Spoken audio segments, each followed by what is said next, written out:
Why is it? The stream is live. Says live on my screen.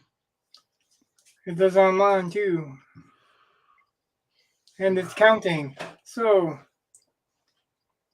I don't see anybody here yet. All the important people. Right. Well, anybody that had their name in the drawing should be here wanting to see. I'm going to give it till I get Eli in here because he's our impartial drawing device. And I'm going to focus for a second.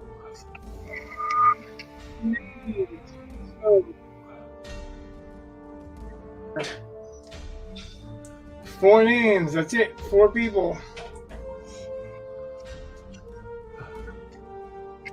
Eli. And I'm going to crumple them up into a ball so nobody can say, oh, it's it's a specific size or whatever. And Eli is no respecter of person, so he's just picking a name out of a hat.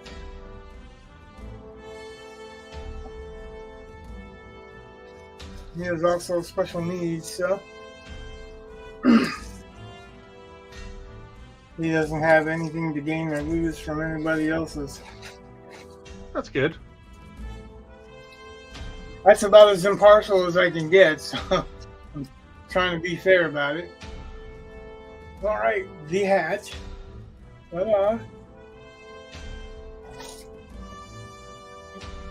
You shake down? One. Yep, we're going to shake it around. You ready? Oh, one person's watching. Alright, man. Gotta lean right over here and pick it on the camera. So, nope, don't look this quick.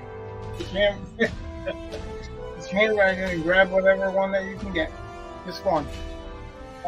That's the one. Let's see. Open it up. I don't know. We'll have to see. Let's see.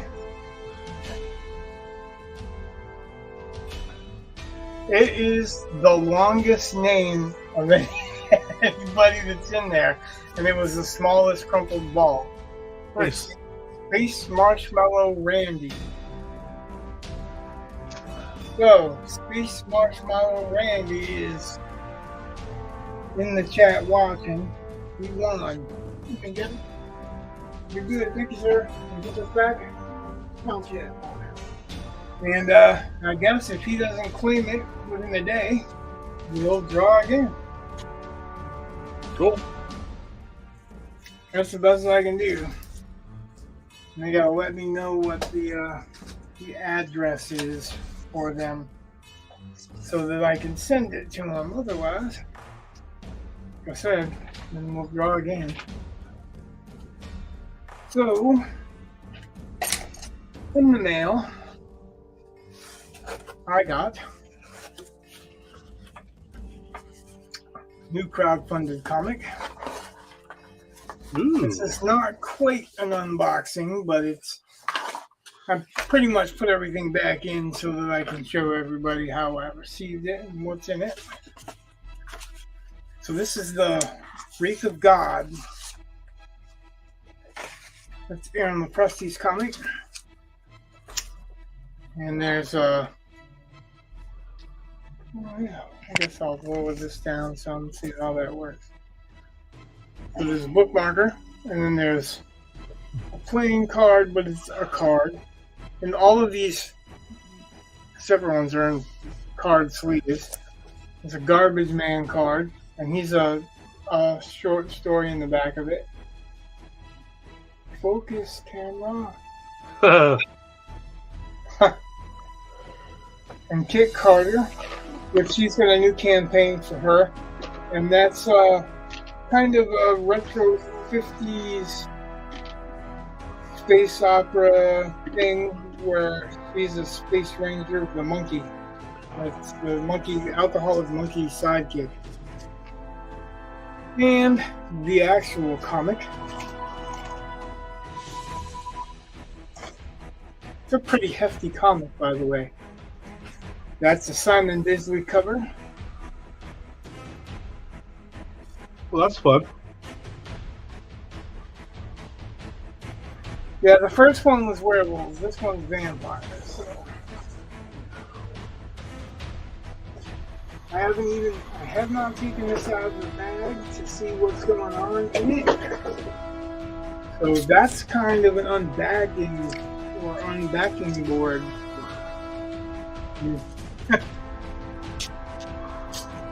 I haven't had really good luck with these bigger kind of graphic novel comic books as far as putting them back in the bags go. They tend to want to rip the bag. I did have a whole bunch of extra bags just for that. So, and plus these are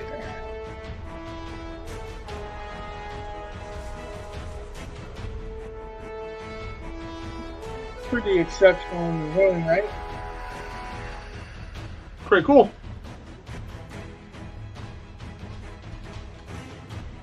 I don't want to show off the whole comic book, but you know, I do want to kind of give him a nod. I'm gonna, because the Kit Carter thing is his new one, I'm gonna put that in.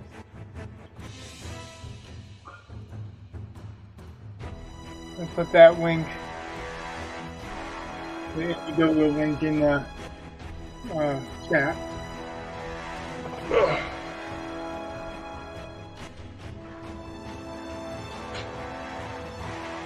I'm already looser with this comic than I normally read them, so. I did a Wraith of God piece. Oh, come on. I want to focus.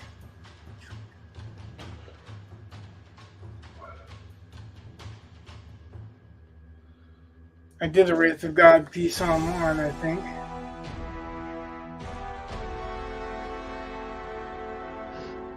So, yeah.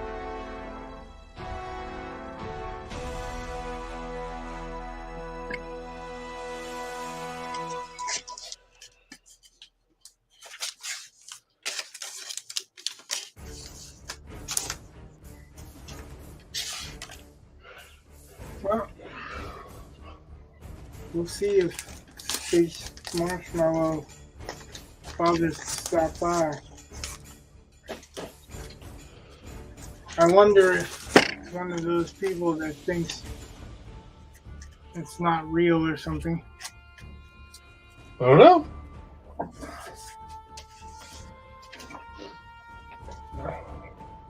Well, I hate to have somebody actually miss out on it, you know?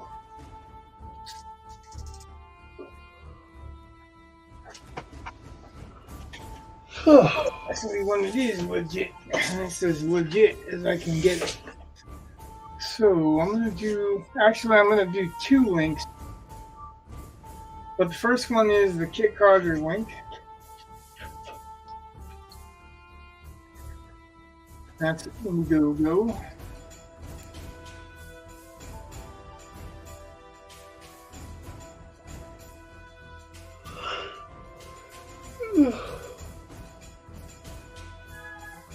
There they are. There they are. The links. Oh, yeah. That's because that's the same one. It's just on two different platforms. Right. Hold on a second. And I'm also going to do Artsy Bear, who has his own black and white. His comic is called Black and White. I will be right back. We'll share his link also. Okay, Rich? Yep. Okay. What do you mean, okay? I said I'm going to be back in a minute. No, I mean, what do you mean, okay? You're telling me, not asking me. Well, I was making sure you knew I was... I appreciate it. I'll Thanks. see you in a minute. So, there's two crowdfunded projects, if anybody's interested. And this is the skull that looked a lot different the last time I left off, huh? Once those alcohol markers dry, they severely change. So, I'm going to add to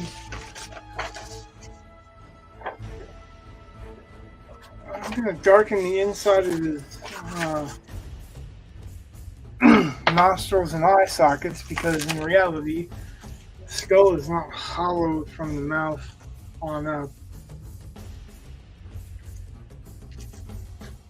So, I wanted to kind of make that clear because flames look. I guess I gotta back the camera up a little bit. There we go. Flames look a lot better with the degrees too.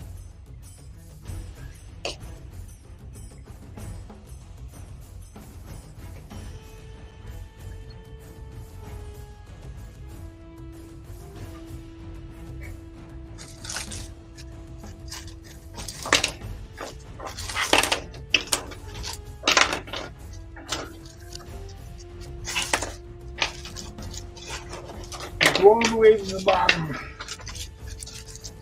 because the color inside the skull should be 1 and 2.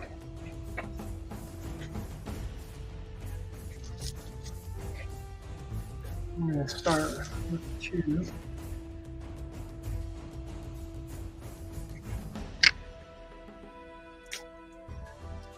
However, the mouth is going to stay blank because the actual skull, this is a separate piece. So anyone that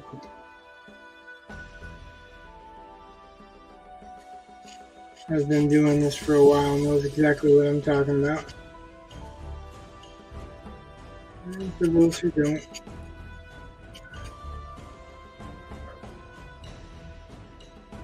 look up the skull and you'll see the eye sockets are essentially little caverns in the bone, and the jaws and mandibles that hang separate.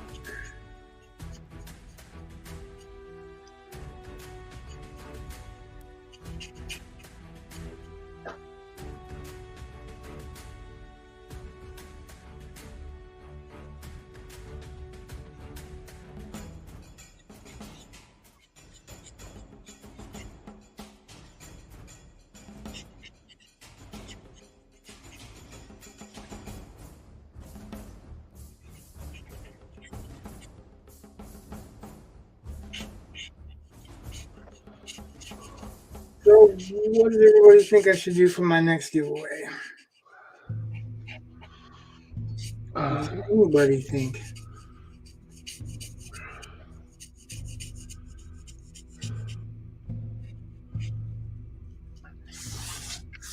I'd have to have people watching to do the character giveaway, and nobody really talks about what their characters are, or what they like, or what they want.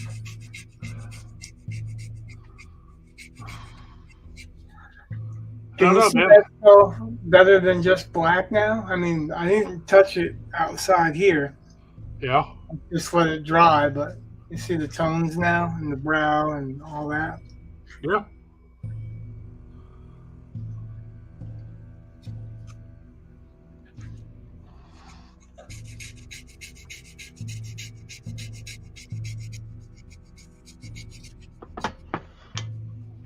All I really did after you left last time was do some tones around the flames, and that's just created different tones.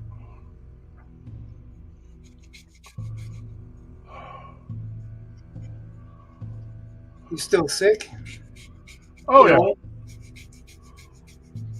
I mean, I'm better.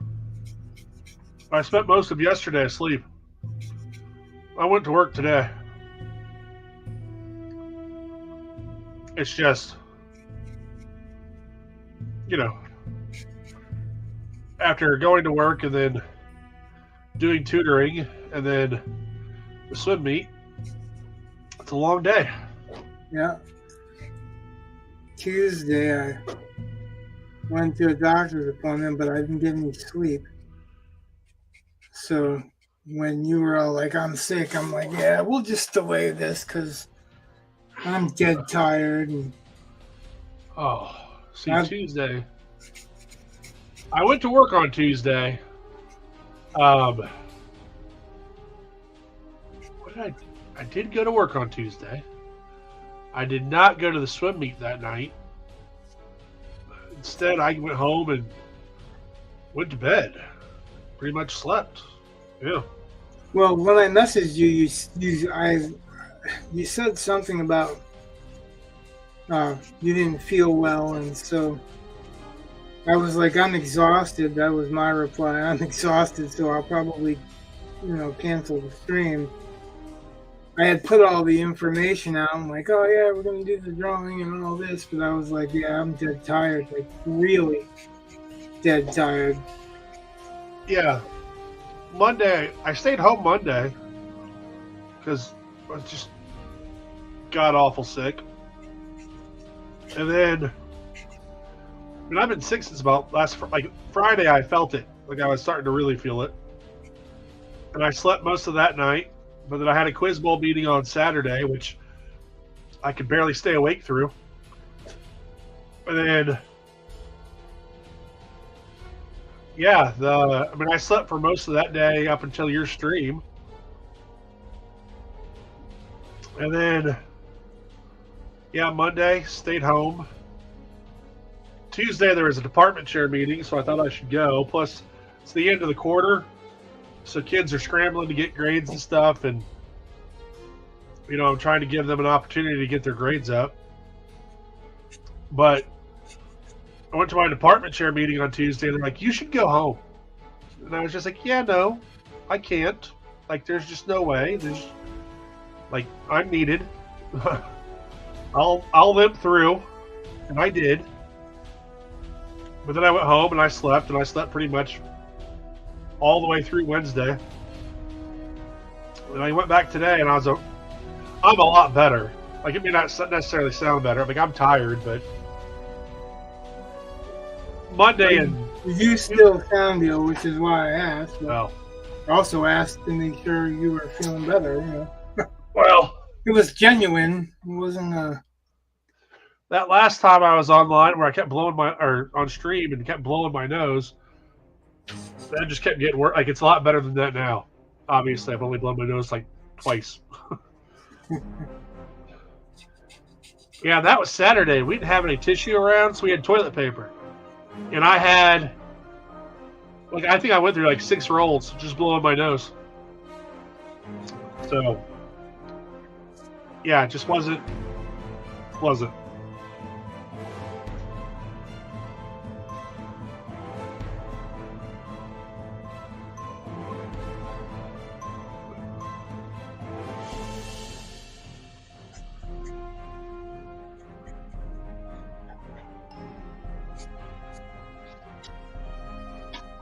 Yeah, it didn't seem like it.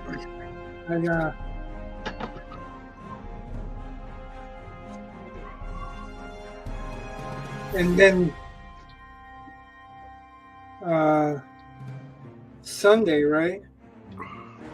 You weren't feeling good Sunday either. Oh, no. Yeah. And you had mentioned that, and Jake was like, I'm not feeling good either. And I was like, I got some tickle going on too. So, yeah.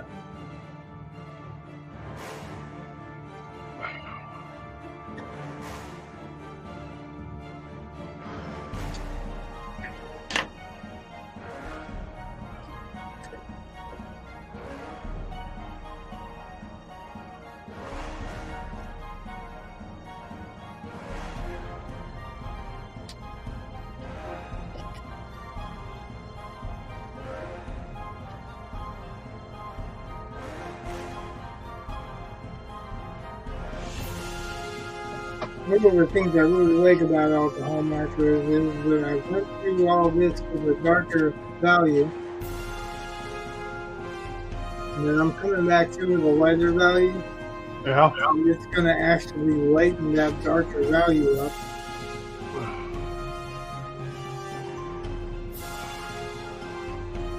It's not going to look like it at first. It's like you couldn't really see what was going on in the skull at first.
Now it's like magic. It's gonna lighten up as dry.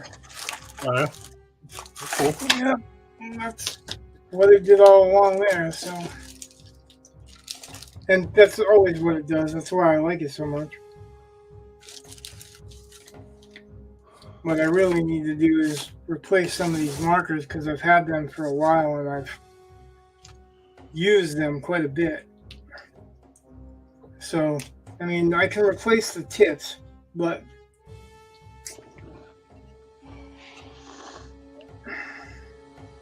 it's almost just easier.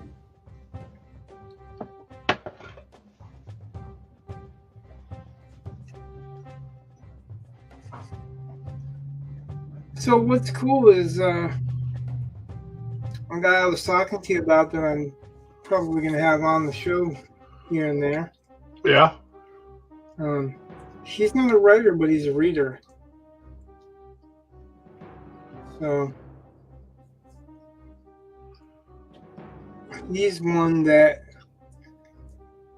it's not maybe not critical, other than opinionated. But he's one of the few people I know these days that read. You know what I mean? Not just a comic book or just Stephen King or something like that. He's read pretty much a vast array of books. A friend of mine was asking me about a Stephen King book the other day. I guess it's his newest one, Holly or something like that. Is that his newest one? I guess, or one of the newer ones. I don't know. I've seen like 3 newer ones, and he said that like it's like he had a quote of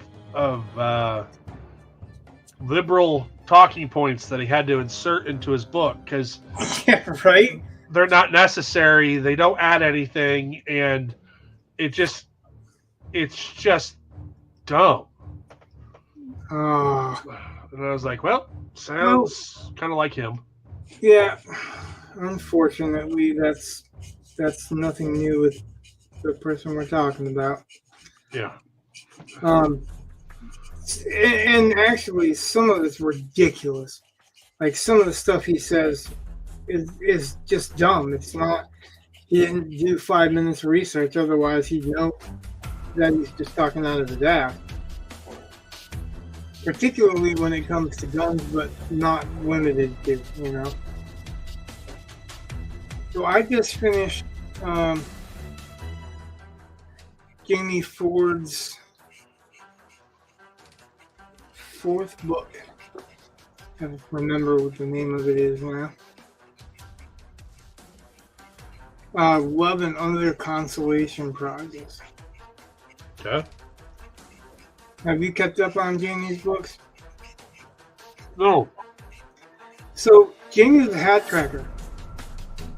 And he took Orson Scott Card's boot camp. Oh, yeah? And his first book, Hotel on the Corner of Bitter and Sweet, sold at auction for $1 million. Wow. And I've read some rather harsh critiques on it and some not so.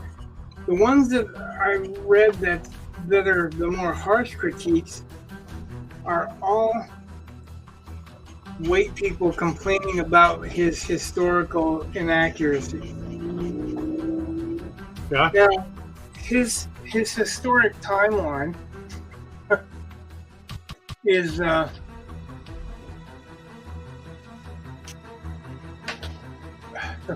first book. I think it was the night.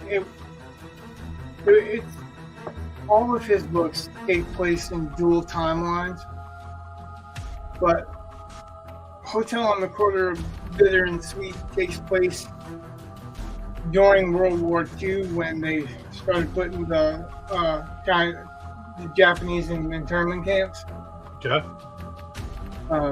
Jamie had personal experience with it. I guess his grandfather had a button that said "I am Chinese" that he had worn around so that they didn't get shoved into the internment camps. So he's telling us a story. Also, the Panama Hotel, when they put the Japanese in the internment camps, they gave them 48 hours to get rid of all their shit. Right. To either store it or sell it or whatever, and a lot of people sold it for ridiculously low prices. Right. But those that didn't, a lot of them stored it in the Panama Hotel. And I think it was the 80s, the Panama Hotel got a new owner, and they went in and they found 25 families or something like that worth of stuff. So his story starts with that discovery and this older guy discovering something in that pile that belonged to a girl that it was his first love. Oh. So it tells a story of these two different Asian kids, Chinese and Japanese, going through 1940s Seattle. And I thought it was a really good story. But his work is pretty much that's the type of work that he does. Okay. All of his books are some type of Asian underdog in Seattle from those kinds of time periods. It's not always a boy. Like the second one, or the third one, the Songs of Willow Frost, is a boy that's pretty much given up for adoption. And his mother's a singer. And it's his search for his mother, that kind of thing. But Love and Consolation Prize is his fourth one. It's I think it starts in like 1901 or something like that. It's the World's Fair that took place in Seattle.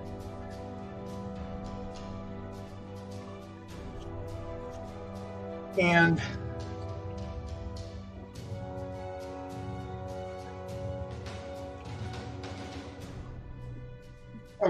in the Seattle World's Fair, a boy, small Chinese baby, like 1-year-old or something like that, was literally auctioned off. Or they were doing like a ticket raffle off this baby, pretty much as a slave, and nobody claimed him. So it's kind of a story based on his thinking about that person and who he could have become or what he could have become. And it's really interesting because his stories are a lot like The Curious Case of Benjamin Button, except for he's not growing younger, you know what I mean? Like Right. You take out that particular speculative element and it's across those kinds of time periods, and they have real nostalgic feels to them. Okay. But in this one, he's talking in the 60s. The two timelines are 1910, mostly that area, to the 1960s. And the 1960s, it's this old guy that was this kid that had also been raffled off. And his daughter makes a comment about how her father is always listening to music by people of color. I'm like, it's the 60s. They called themselves colored people. Yeah. There was no people of color. That broke my immersion. And then the next thing they were doing is like the underprivileged. Well, I'm like, no, wait a minute, are underrepresented. And I'm like, there's no such thing in 1960s. They weren't talking about that shit. Nope. That's didn't even start till like what, the 2010s, about 2015, 16, something like that. That became a thing. You know, I'm not saying that particular groups of people don't need more representation or whatever. I'm not even getting into that discussion. But what I'm saying is that if you're already writing about a kid that was raffled off as a Chinese kid and nobody cared about him because he was a Chinese kid, you see where I'm going with this? Yeah. You don't need the keywords and all that shit because you're telling a story about them. You don't need to throw those hot button terms in the story because you're already telling a story that will show you better than those hot button terms will ever convey. Well, that's like, and it's just because you said that about, you know, that being injected into Stephen King's. It was really disappointing for me to read that in Jamie's, not because of the subject matter, but because of he's really showing you the example of that. Like, you don't. It's way too much. It's way more than just even clobbering someone over the head with it, right? Yeah. That's kind of like already developing sympathy for this character. Why would you destroy it by throwing in modern terms that could confuse me? You know, about what the story's about. Well, that's why. So this story that I just sold, Sirens of Darkhorn. No, Secrets of Darkhorn. That's what it's called. Don't you hate it when you can't remember the name of your own stories? Yeah. And I have to go back and look at my. Wow. I know that, like, I made one of the characters. Like, my intention was to have this character to have Tourette's, but it's at a time when Tourette's, the term, didn't exist, right? Right. And Hollywood's done a terrible job making people think they know what Tourette's is like, because most of what Tourette's is nothing like what you see in movies or TV. Right. And so I'm trying, like if you know, well, anyway, so like one of the I just did my edits and they were approved, which is cool. But he wanted the publication is for neurodivergent authors. Right. So he's kind of into like all this stuff, which why I thought the story might be a good fit. Right. Because it's already the subject matter that. Yeah, I mean, I already wrote the story. That he happened to have a thing that, I mean, that's what those I think are matches. You know, like I didn't write it for it, but I definitely thought, oh, this sounds like this would work. But whatever. Right. So one of the edits that he wanted me to make it more obvious that the guy had Tourette's. I'm like, all right, okay. But if you know the sign, like, you know, there are certain things. If it's correct, when do we want it? Shit, fuck, dead. Yeah. So, like, I did not want him yelling things because Thaddeus does not yell at people normally. Like, he's got a few verbal tics, but they're not real loud, and they're not very often. But thankfully, I was a little worried because I don't want to cheapen the character. I don't want to make it a Hollywood stereotype, you know. At the same time, I got to figure out how do I convey this to an audience that's used to the Hollywood stereotype. Now, the good thing is I just went and talked to Thaddeus about. I was like, first off, I just want to know if it's like, I just want you to know, like, there's a character that's, you know, got this, and I'm looking for things, and so we talked about it for a little while, and he gave me a good idea, and that's what I actually ran with, which is kind of based off of one of his. He'll shiver, and it looks like he's cold, and he's not. He's just a tick, and so I had my character do that a few times, and then the protagonist was like, do you want my cloak? Like, are you cold?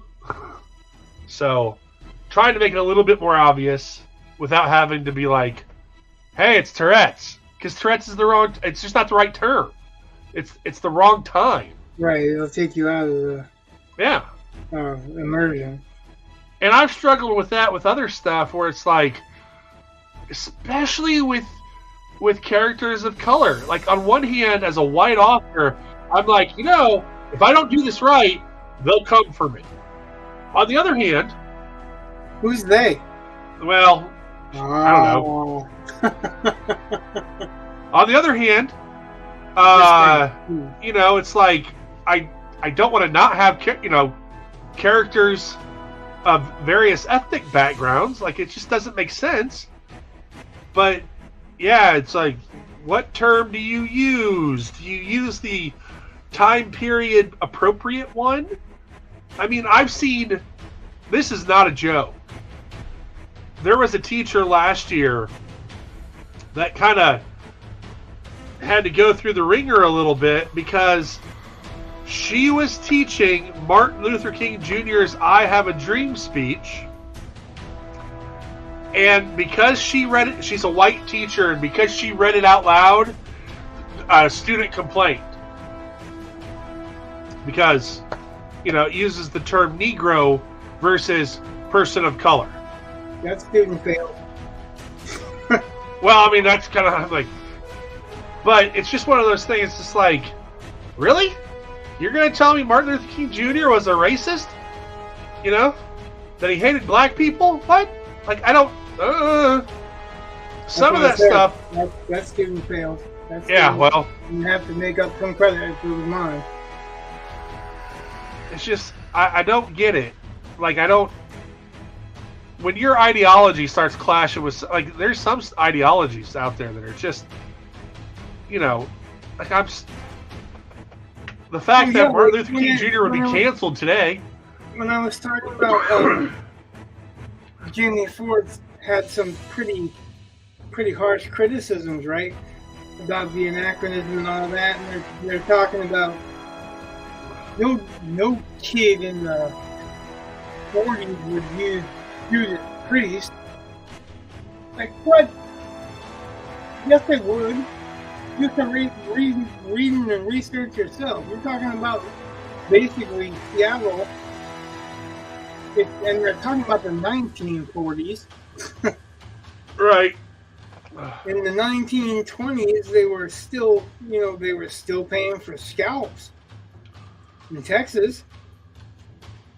Why would that be an anachronism to say Judas Priest instead of taking the Lord's name in vain? What, they thought they were talking about the band? I don't think that's what they think, but they're like, no kid would say it. Well, the kids would say it if that's what they heard. If that's what the adults were saying. But the thing is that you could tell the difference in the reviews. The ones that gave the reviews lower scores Yeah. sounded like white people. And the ones that gave him higher scores were like, oh, my grandmother lived through that period, and you know what I mean? So Yeah. like, whose word you gonna take? Yeah, like if you're teaching history and you're reading Martin Luther King's speech, when he says Negro, Yeah. he's not racist. He's a Negro. That is on his birth certificate. Yeah, I know.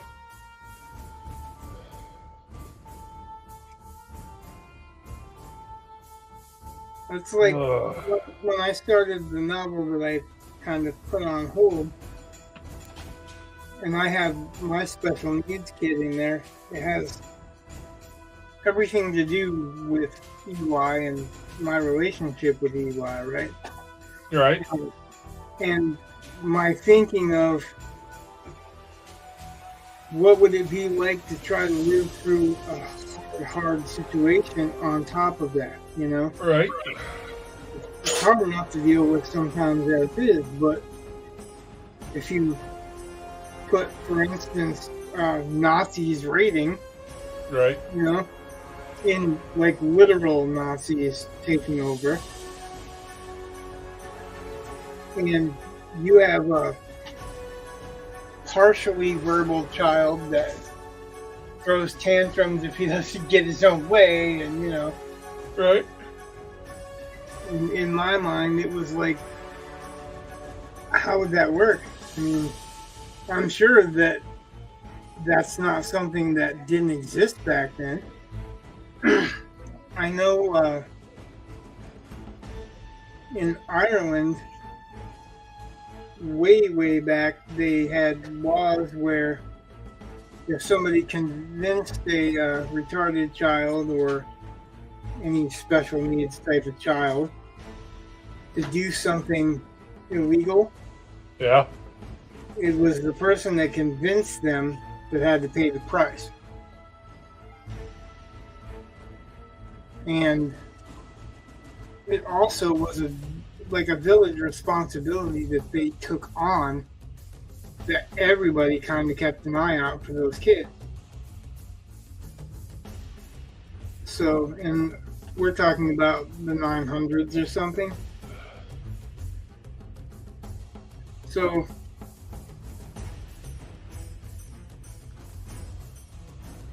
you know, it was around at least in that time period, right?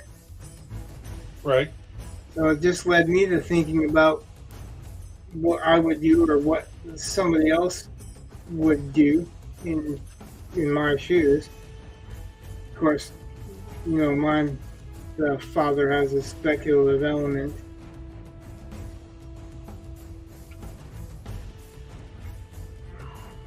But yeah, I mean, it's funny how being a parent of, I hate to use the term special needs so much, but it's like challenged, I guess, kids, because they're not any less than any other kid. You know what I mean? Right. They're just different, and they go about things differently, and they see things differently, and they react differently. And when I was writing about it, part of it was not just how does a dad deal with this, it was also, I want to educate people on how it really is, you know? My experience, and everyone that I know that has a child that is similar to my child, they have different experiences completely. You know, like some of them are vastly different experiences from what my experience is. So when you're talking about writing the tics that your boy has, that's what you observe. Like, what else can you actually add to it without, you know, what you actually observe? Yeah. I think that's a more difficult question or a more difficult thing than trying to represent a black person if you're white, or trying to represent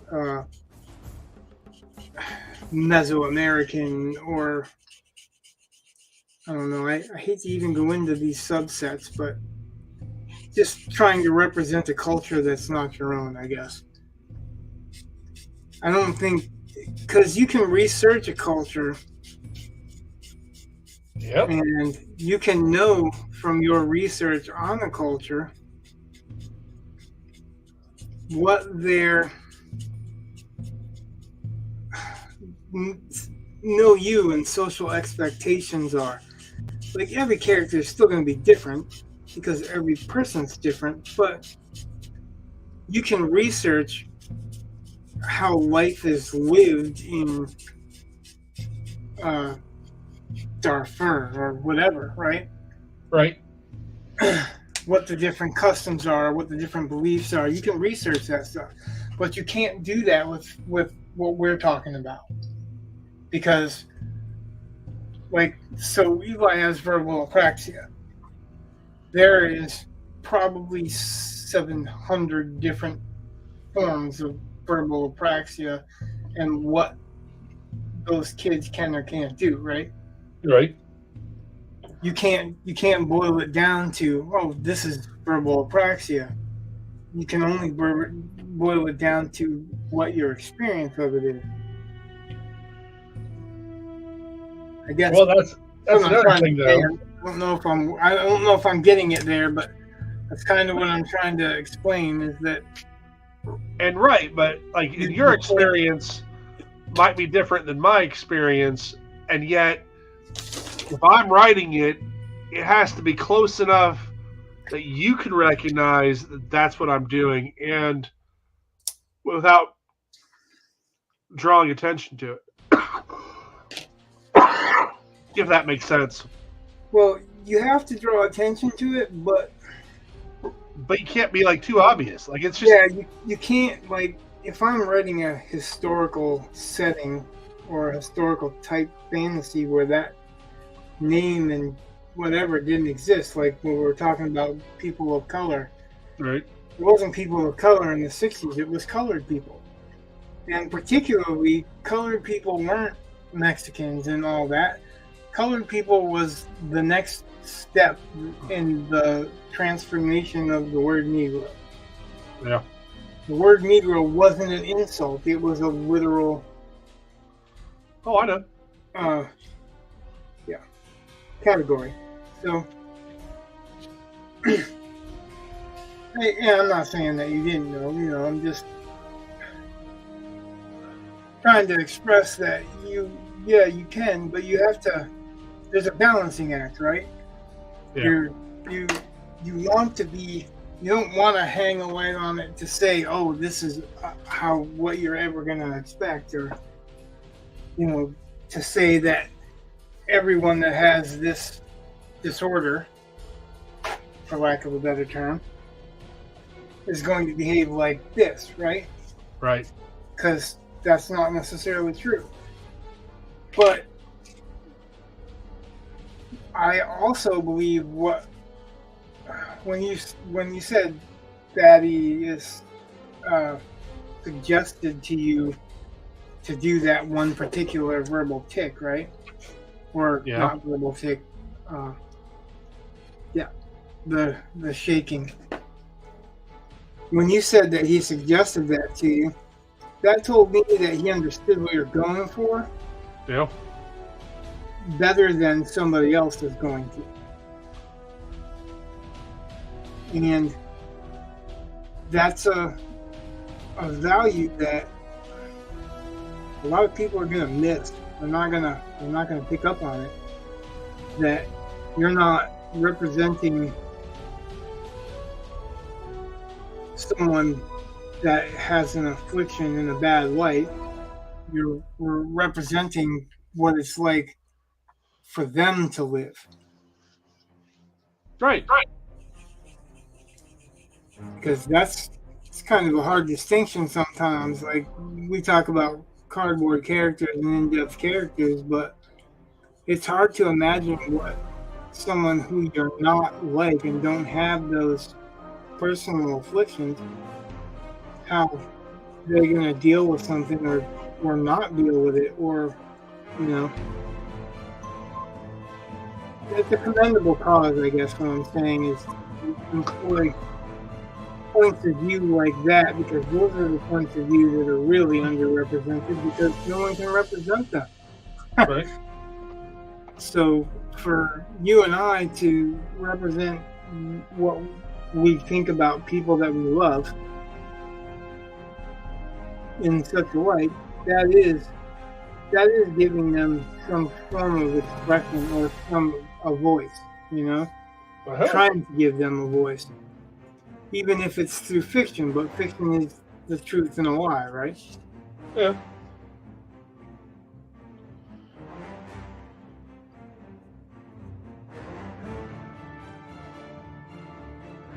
I wonder how many viewers are going to lose because of this conversation. I don't know. I don't care though.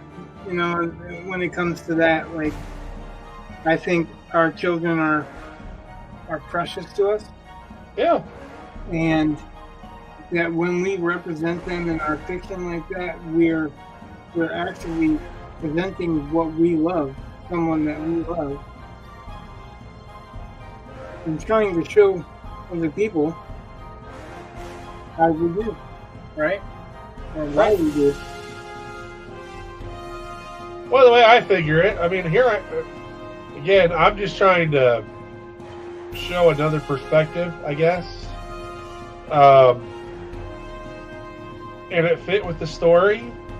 Like it wasn't about the message. It was simply about, here's an opportunity. This kind of character would fit in well. It actually adds something to the story. Like, now's the time to write this. And yeah, I guess that can be confused. What I was saying can be confused for message, and I'm not trying to say message. Right, but I'm just saying that artistically, like, I would prefer to be aware that this is an opportunity, and then take the opportunity when it works, versus trying to force something so that the message is the important part. It's like, right. I'd rather honor the opportunity and have it be authentic than have it be fake. I think your son recognizes that. You know what I mean? I hope. Yeah. Well, just the fact that he's giving you suggestions like that, to me, tells me that he understands what your purpose is and that you're like, you're not trying to throw a message out there, but you're trying to represent somebody that you love too, without actually going, hey, this is my song. Yeah, I mean, the guy's obviously different, but it fit in with the themes of the story. Like, it was a good convergence. So I'm glad that story found a home. Oh, I'm super glad that it found a home, but I'm glad any of your stories find a home, because, you know, I'm on your side. But yeah, like that one though, I think when we do stuff like that, when I say we, you know, yeah, I think it has an element that goes above and beyond just regular story. It's not a preachy thing, but it's an element. It's it's more of a special touch or a flourish or something that. It's not a. You can look back on it someday. It's not tokenism. That's what I would say. This is definitely not tokenism. Like, it fits. It is not something where I'd just like to have another character. Oh, let's make him a character with. You know, it wasn't like just an add-on. It wasn't just. It was. Yeah, Miles Morales with Tourette's. Yeah, I mean, it was. It's not definitely, just Spider-Man with Tourette's. It's yeah. That's one of those things. Like, I don't know. Like how do I explain this?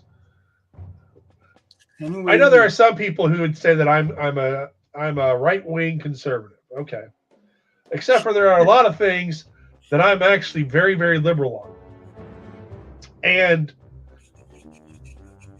some of the stuff it's just like,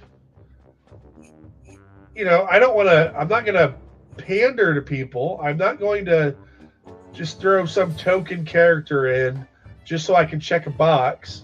Like, it's going to have to be natural, and it's going to have to be, it's going to have to add something to my story. Conversation, well, part of a conversation with Anthony Wheeler the other day, because he was on the anti-abortion soapbox, like he's supporting abortion or offended by people that want to tell other people, how to use their bodies or whatever. And you can make that point and just leave it at that, but he didn't. What he did was he's like, and yet they don't have any restrictions on guns and gun violence and I'm like, wait a minute. To me that's two totally different subjects, but it also shows he doesn't understand either one very well. Yeah, well, no, it doesn't. It's that false comparison that you see a lot of times on the agenda-driven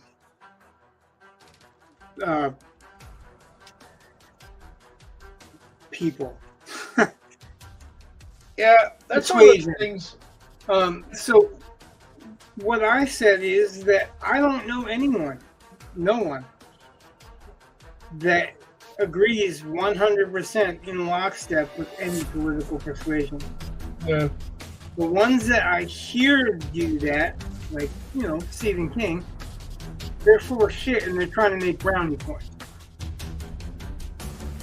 King hasn't sold like he used to.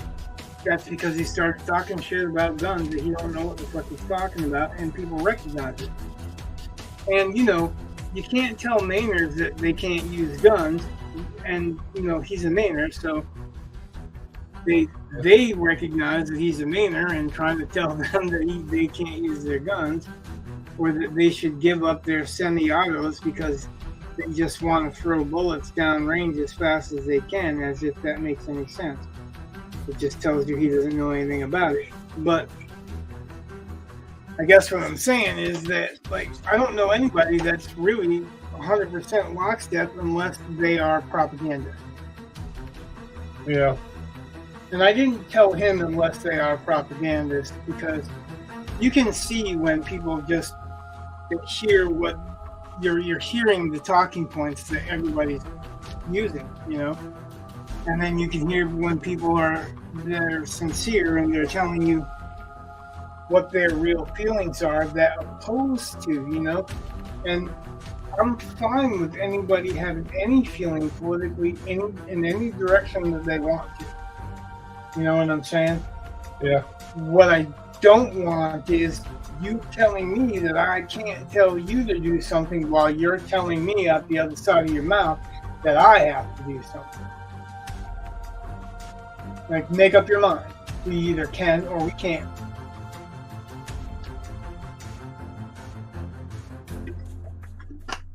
I stand on a weird place when it comes to abortion. For me, it's wrong. But I also am Christian, and I'm going to surprise most people here. It's not my Christian self that dictates how I feel about what I'm going to say.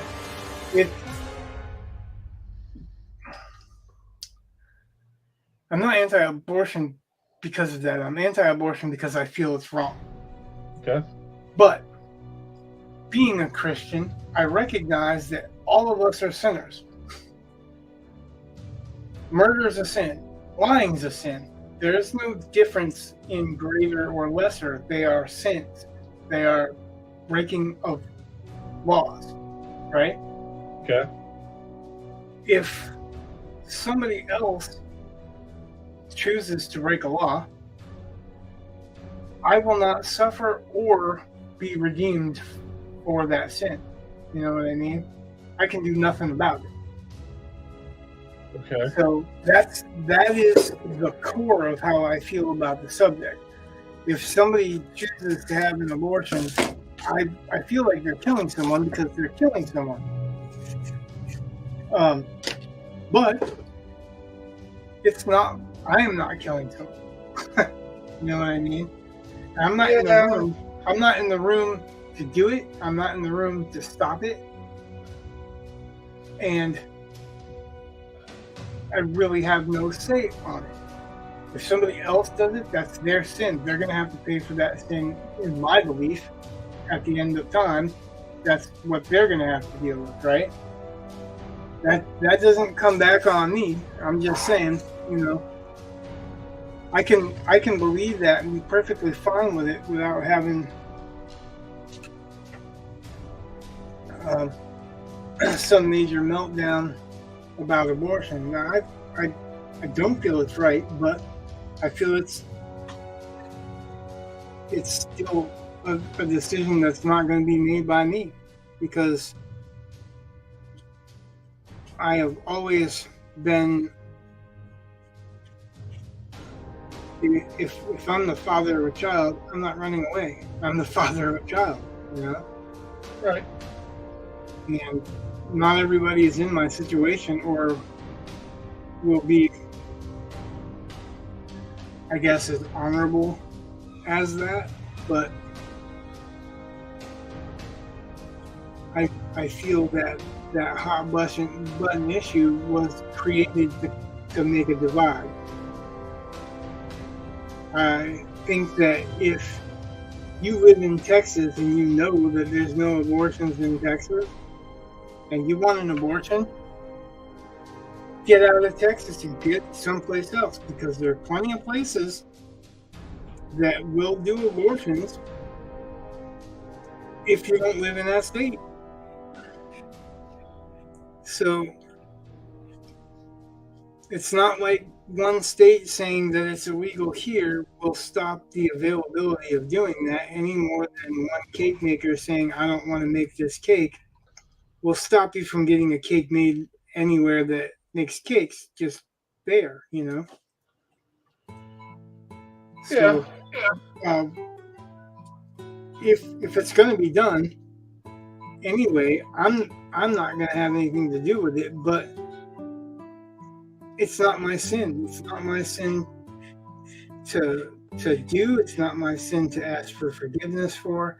It's not my sin to pay for. So, just not lest ye be judged, right? And that's where I am on that issue. Like I don't. It's not for me. That's not the thing that I would be very unhappy if that was something that my wife had gone through and done, unless it's a medical emergency or something. And they talk like nobody will allow an abortion for a medical emergency, but I don't believe that's true. Like if that's the problem. One of the problems I have with a lot of things politically is when you start having people just flat out lie, and you know they're lying, and it's like but they won't admit it. Like when they say, "Oh," because they're fear mongering and they want to get their way by fucking making people afraid. I know they want to talk about like ectopic pregnancies. Like, well, that's a termination of a pregnancy, and it won't even be listed as the same procedure. Yeah, it's an abortion, I guess, sort of, except for that child wasn't going to be viable anyway. Yeah, so my wife had a miscarriage. Right, so did mine. And when they cleaned the egg out, yeah, they called it an abortion. Okay. Well, it's not an abortion. You're not actually killing a baby. That's an egg that never grew into anything. It never separated, or it never separated enough to become have eyes, nose, fingers, any of that. Right. It's not the same thing. And she didn't go in and say, "Hey, I want an abortion." She went in and they were like, "You have a dead Right.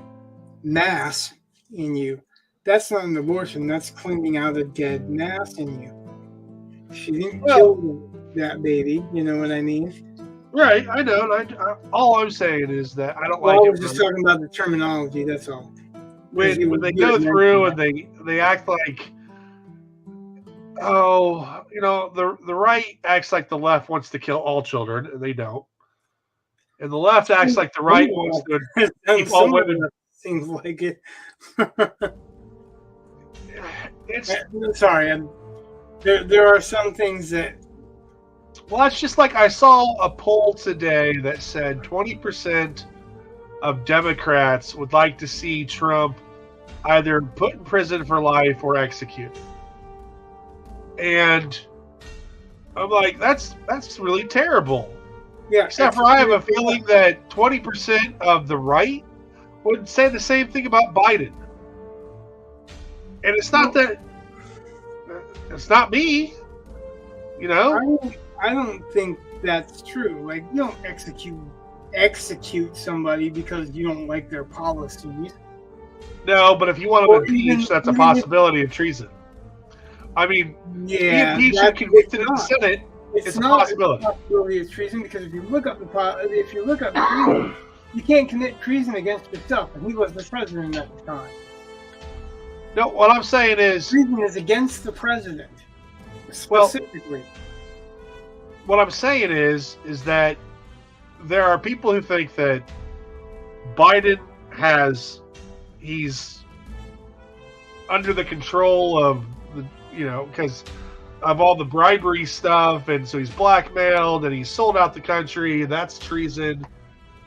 And I don't agree with any of that necessarily. Yeah, but by the definition of treason, it's not. Well, I don't think treason's against the president. Treason's against the country. There's a difference. Treason's against the president. Anything that interferes with the president doing his job. But regardless, like, none of what either of these presidents have done is worthy of a death sentence. Nope, absolutely not. I agree. I'm just saying that you get these elements, and they seem like it's way worse than what it really is. Yeah, they make it seem like it's worth it, but you're right. You were saying earlier, it's a lie, but it's a lie to fearmonger so that they can control people, and people eat that shit up. I know. Why they eat that shit up like that? It's like they're like, oh, Trump's a liar. You're blind. Blah blah blah. Like, I'm blind. Doesn't matter that Trump's a liar. Politician. Yeah, I know. I think you called him a politician. There you go. He's a liar. But yeah, politicians are liars. But no, not the master liar himself or whatever. We know Biden's lied all kinds of places. He's been caught in lies. But I don't think that's worthy of death. No. Like, in some cases, it might be worthy of prison. Some cases. Yeah. But a lot of them, they have an immunity law for that shit. Oh, I know. Yeah, I'm hoping. I'm not saying you don't know. I mean, obviously, I think you know, but I'm just like, as far as kind of spitballing it, the real deal is that it's a control thing. It's like gun control. It's not gun control. It's people control. Yeah. Because, like, and that was the argument I was saying about guns. Like, no, there are already laws about guns, and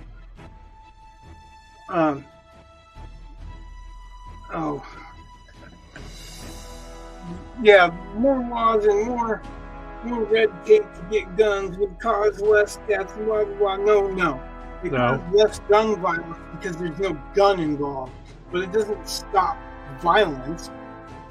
Well, again, I've looked at the statistics on that, and even if you go with really, really, really conservative estimates, the amount of times that firearms are used to deter crime or to stop crime dwarf any kind of crime statistic. Like, it is amazing how big the difference is. Well, yeah, and it wasn't just like that I was saying. What I was saying is, here's the thing. You make laws. You think the killers are going to obey those laws? Those laws? Like, they're breaking the law that they're going to kill people, but they're not going to break stealing a gun law. You know, they're not going to break transporting a gun on the school property law. Yeah, more laws is the answer. It's going to stop whatever's going on because there's a law for it. Like, there's already over 200 gun laws. Over 200. And it doesn't stop the gun violence.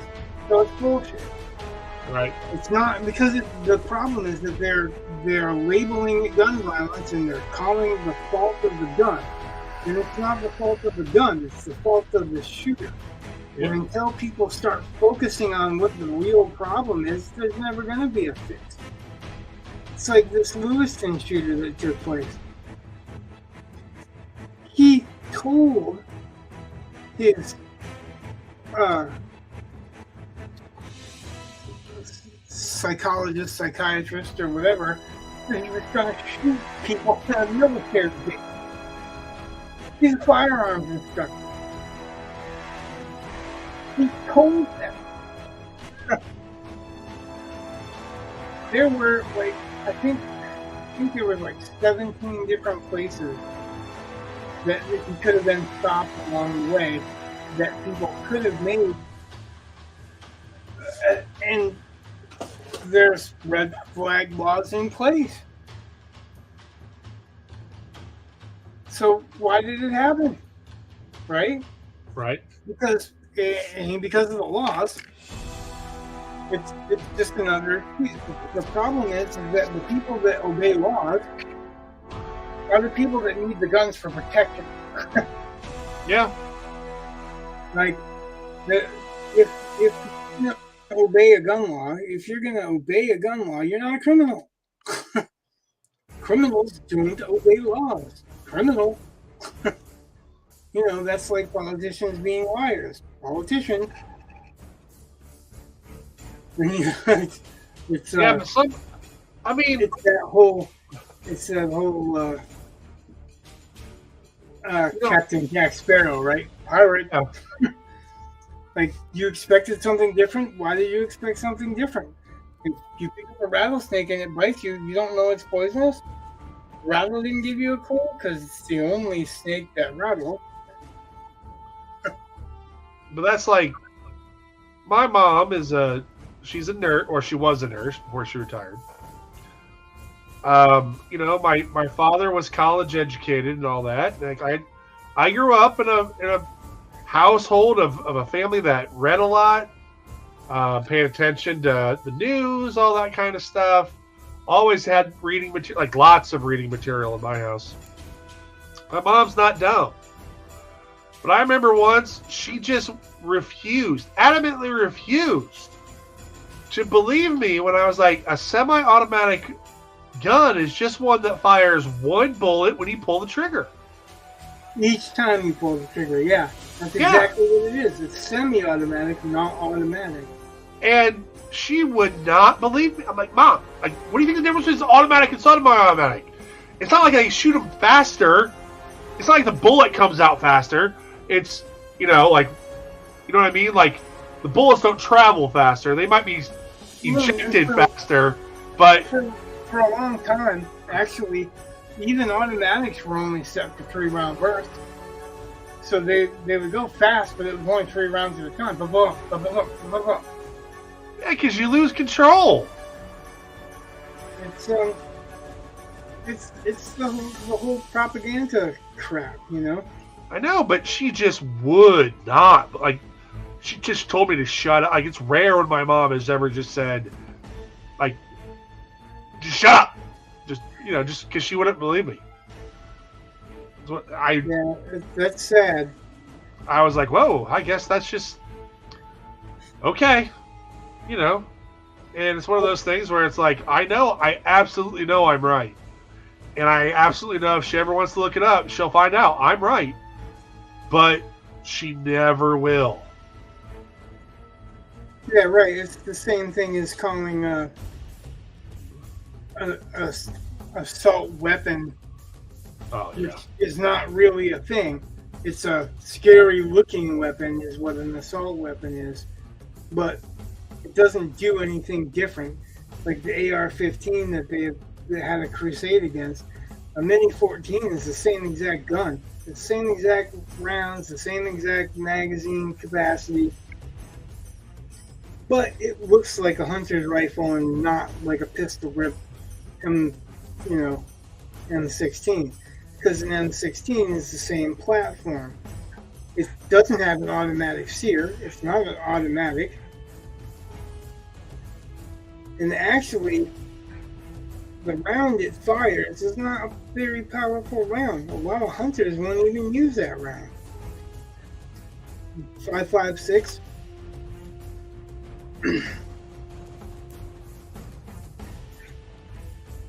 But, it's the propaganda has gotten to so many people. And that's exactly what they intended. Was it Anthony Burgess?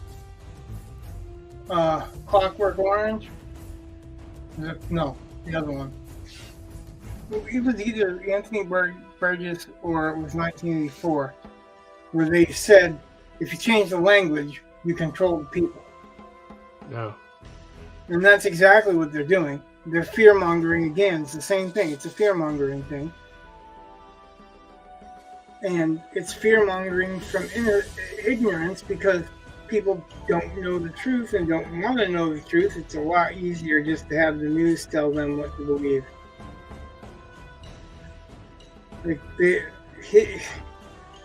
I guess I'm so adamant about that kind of stuff because I'm a lover of history. And I know what's happened before, Yeah, it's amazing how when you know those things, you're just like, whoa, hold on. Yeah, it's very hard to look past what the Nazis did when there's a group of people out there calling everyone opposed to them Nazis that are doing the same thing as the Nazis did. And you can look it up, if you believe the Holocaust is real. And I don't even get that. How do you not believe that that's real? I don't know. How do people not believe? In one breath, you claim that it's not real, and in another breath, you're talking about the Diary of Anne Frank. Yeah, a little weird. Yeah, completely. I don't get it. There's a disconnect for me. I don't understand how that works. How people can accept one thing at face value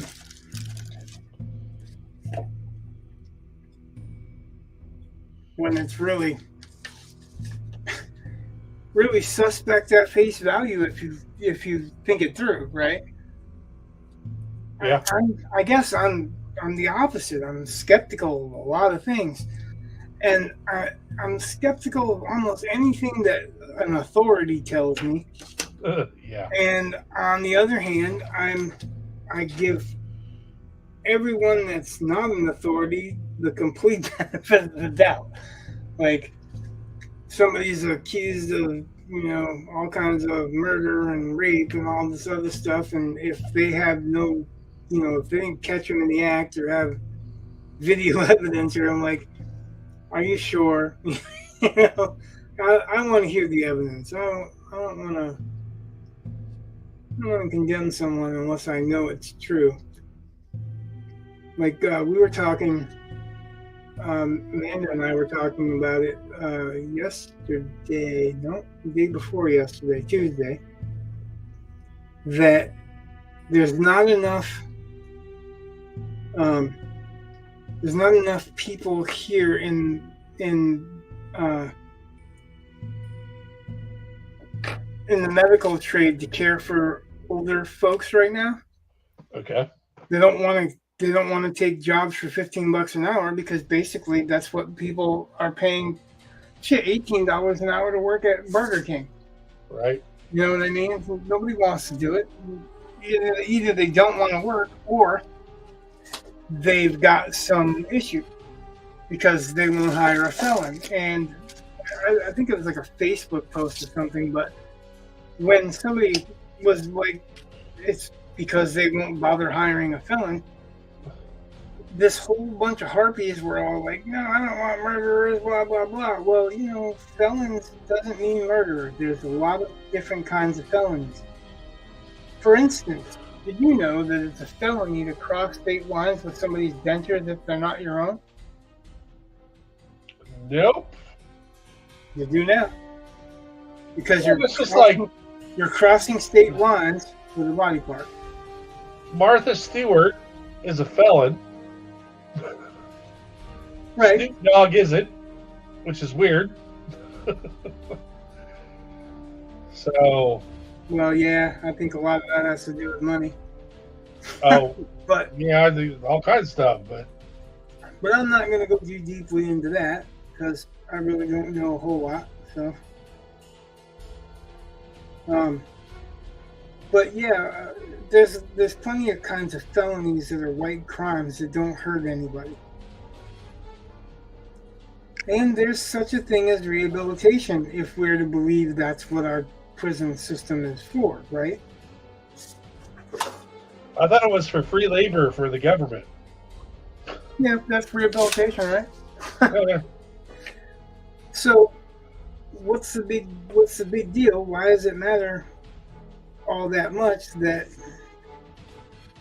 you give felons jobs taking care of people? What is it actually hurting that you're giving them a job taking care of somebody that's old? And so all of this is relevant because they can't release the old people that are in the hospital to free up the hospital beds because there's nobody to release them to. Yeah, that's actually my mother-in-law. She's out in Oklahoma. She's living with my sister-in-law. And she took a turn for the worse. Like, she was just out there visiting and really took a turn for the worst. And like the hospital wanted to release her, but no nursing home would take her. And then, like, it was a mess. It's just crazy. And, you know, it's just, you can tell there are definite problems with our system. Well, like I said, you're being judged because you're a felon, but you could literally have just forgotten. Somebody could have forgotten their dentures in your car. You know what I mean? Right. You could go across the state line shopping in a different state. I did that all the time. We've gone from Maine to New Hampshire just for lunch. Well, somebody left their dentures in our car and we didn't know about it. We're all of a sudden felons. Right. And yeah, now, that really makes sense. No, you know, like I said, the theory is that you're taking a body part across state lines. And that's why it is the way it is. Like, I'm not talking about whether or not I agree with the ruling or decision or whatever, because I think it's stupid as fuck. But what I'm saying is that's not the same person as a murderer. A thief isn't the same person as a murderer. Someone that was an embezzler. Well, because I would not want an embezzler around my parents. You know what I mean? Like, I don't want them embezzling from my parents. Someone that was stealing through banking, like for a major company, you think that they're gonna knowing that they've already been busted and that people are going to be looking at them for that, you think they're going to do that to an older couple that they're taking care of? I don't know. There are people that, well, again, you're assuming the worst, but Right. it's not necessarily true, and we don't know how they got into that situation either. You're right. I don't. You know, and so like, I guess what I'm saying is there's a whole bunch of extenuating circumstances, and the term felon is a blanket term for anyone that commits a federal crime. You remember the movie Murder in the First? Is it? I think it's Murder in the First with Christian Slater and Kevin Bacon. No. So it was a guy that stole a loaf of bread or stole a loaf of bread or stole maybe some money out of a cash register or something like that. But the store happened to also, it was a convenience store, but it was also U.S. mail. And because it was U.S. mail, it's a federal offense. So the dude went to prison for stealing enough for bread or for stealing bread for his starving sister. And then in the prison that he was beaten and hobbled, and it's a really fucked up story. And he ends up killing somebody in self-defense because they kept like putting him in the hole, and this was in an earlier time period. I want to say it was Alcatraz too, but so he was a felon, but he wasn't a felon until they made him a felon. He literally was basically shoplifting because his sister was starving. Not even close to the same situation as a murderer, you know? And then he ends up being a murderer to survive where he is. I'm surprised you haven't seen that movie. It's very much in the vein of Shawshank Redemption, but I believe it's based on a true story.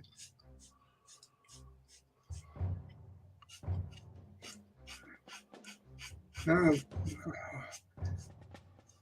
I'm trying to remember who the warden was, because it's another person that you recognize playing the warden. I was thinking for a minute it was the same warden as Shawshank, but it's not.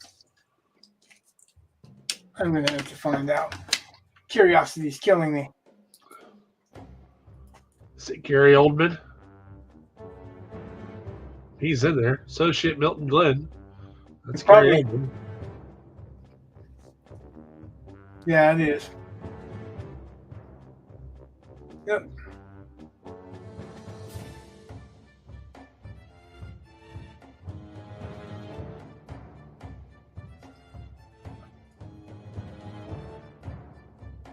I guess there's two murder in the first, but yeah, it's the Christian Slater, Kevin Bacon, Gary Oldman one.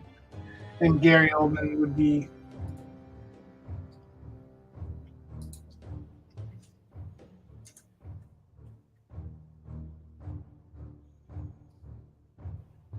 it's based on a true story, yep. Story of Henry Young.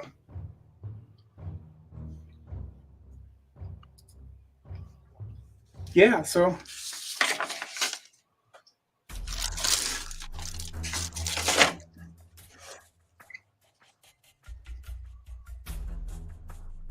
you know, obviously he's not the same person as he started off, but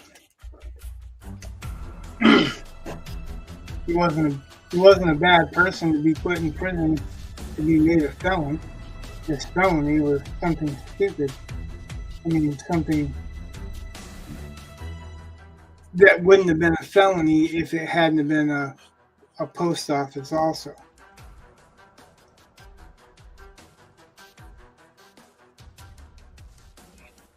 So, I mean, people don't consider that. They don't consider the details. And if they do, it's always on sociopaths when it shoots up a school or something like that. Then they want to give them pity and they want to give them causation, but when they could actually be a help.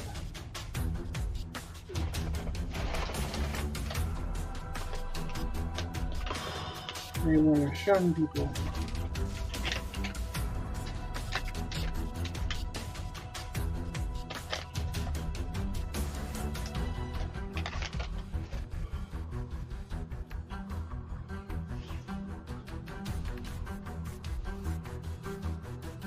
None of the people that said they would show up for a stream, get up for a stream.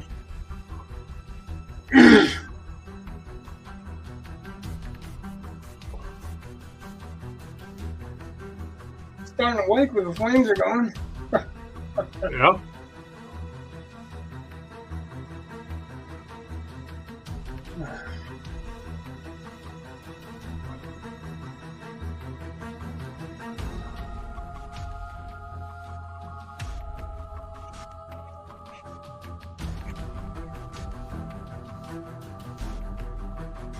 Yeah, that's a pretty good movie. I haven't watched any of the movies that I told you to. Have you? Oh, no. For example, the movie that you had kind of used as inspiration for your mountain refuge story. Define it. I watched that, and I don't know if I've seen it the first or not. Like, I really don't know. I may look it up just to see what's there, but I haven't watched much of anything lately. I've been too busy. Either sick or it was kind of sad because that's when I used to watch the most of the stuff. Oh God, not me. If I'm sick, I just stay in bed. Yeah, I can't do that. I actually have a hard time taking a nap, to be honest with you. Oh, not me.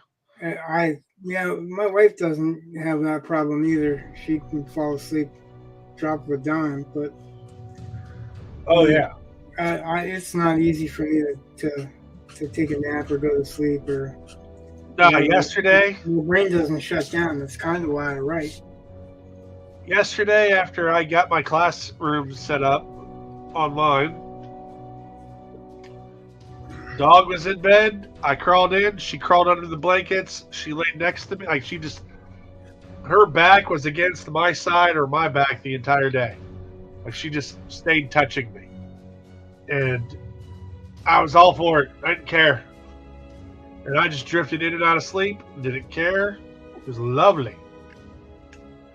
But, yeah, I can't do that.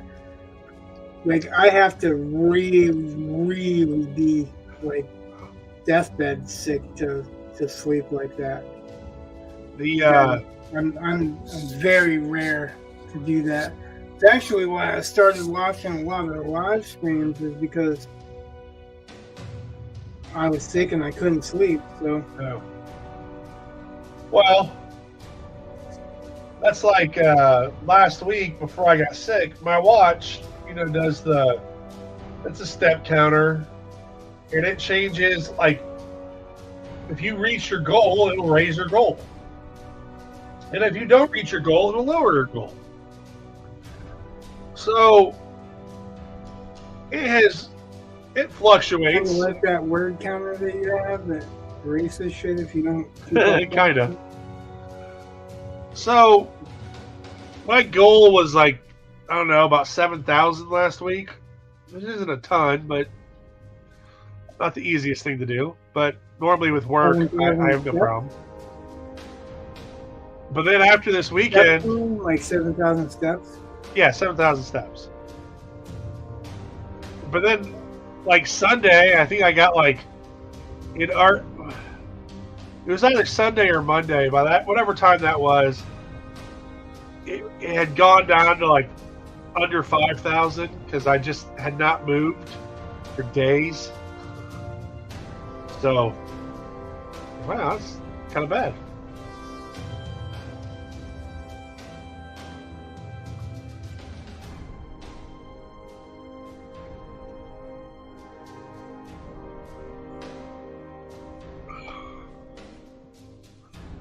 Yeah, when I'm sick, that's where my comfort zone is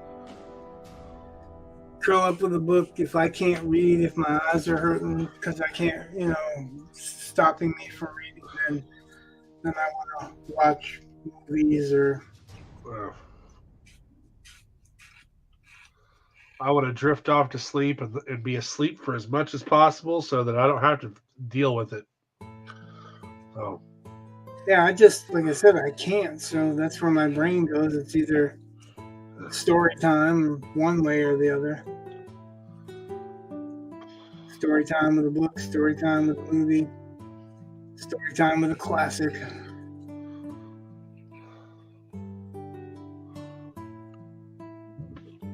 I saw that Jack Reacher Part 2 or Season 2 was supposed to drop tonight at midnight.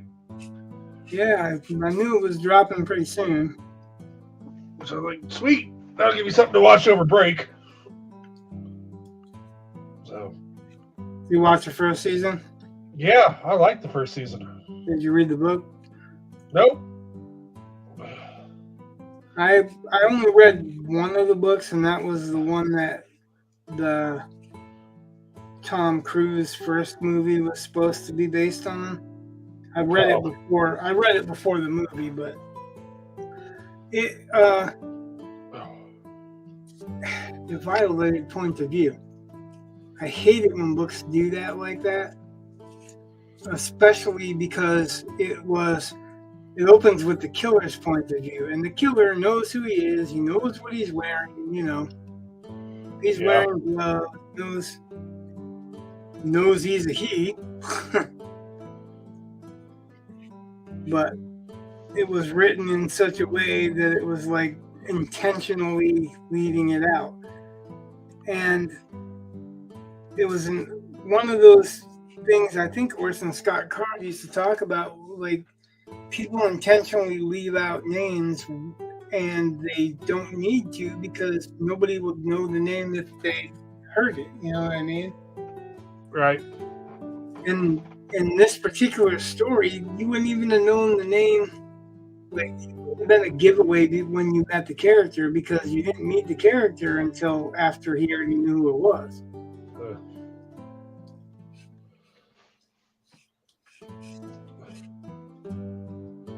Have you ever seen Ocean's 8? I think I just saw the first one. Oh, well, that's probably the best. The first one? Yeah. Ocean's 11. Yeah, I like the second one. A lot of people don't. I think the second one's actually really neat. I don't know because honestly I didn't watch it. And a lot of those movies, some work for me really, really well, and some don't work at all. Okay. Those types of movies, like Gone in 60 Seconds worked for me. Okay. But oh shit! What the hell? What's the other one? Now it's gonna fade from my mind. Oh, the Kurt Russell one. The Graceland. Yeah, 3,000 miles to Graceland. Yeah, and that did not work for me at all. that was a big fail in my book, and I like Kurt Russell. Spoiler alert for Ocean's 8 for anyone who's not seen the movie. That's several years old now. But they tout Ocean's 8 as the all-female heist crew. Wow. Okay, whatever. And that could be interesting. There are different skill sets that I think an all-female crew could actually do. I think it's a neat, interesting concept. Okay. It could work. But it was a lie It was 100% lie. They lied to the audience. They lied. And I just cannot. It just, oh. It was terrible. Because in the end, the acrobat from Ocean's 11 steals everything. And it's like the women are just distractions. And it's like, it's not a female crew. It's a male who does everything. And I just, I was so mad when I saw that movie. It's like, really? Like, you lied. Like, I cannot get beyond that. You know what movie pissed me off like that? What? It wasn't that type of movie, but it was that kind of bait and switch thing. Was Brotherhood of the Wolf. I went to see it expecting it to be kind of an alternate history werewolf flick, and it was totally not at all. Huh. I mean, it has Mark Dacascos in it. I don't even remember the French guy, the main star, but they were the French king's huntsman, Okay. investigator type thing, and they were investigating a werewolf slayings, and it wasn't werewolf slayings, it was somebody else killing people that had this bone sword that was like basically a chain that could be a whip, and then he snapped it forth and it became a sword, and he could actually sword fight with this collapsible bone sword. And I just like, no. Yeah, that doesn't sound. I was expecting this badass werewolf movie, and really it was a killer that set up a lion and put particular kind of homemade claws on these lions or something like that, or on this lion, and that was what ended up being confused for the werewolf. And they didn't advertise it like that. They advertised it like it was a werewolf movie. They show these guys in colonial hats being snatched in the fog and shit like this, right? Right. And it's not. And I'm like, you son of a bitch.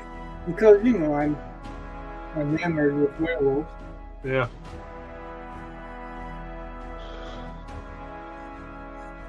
Yes, I was quite disappointed in that.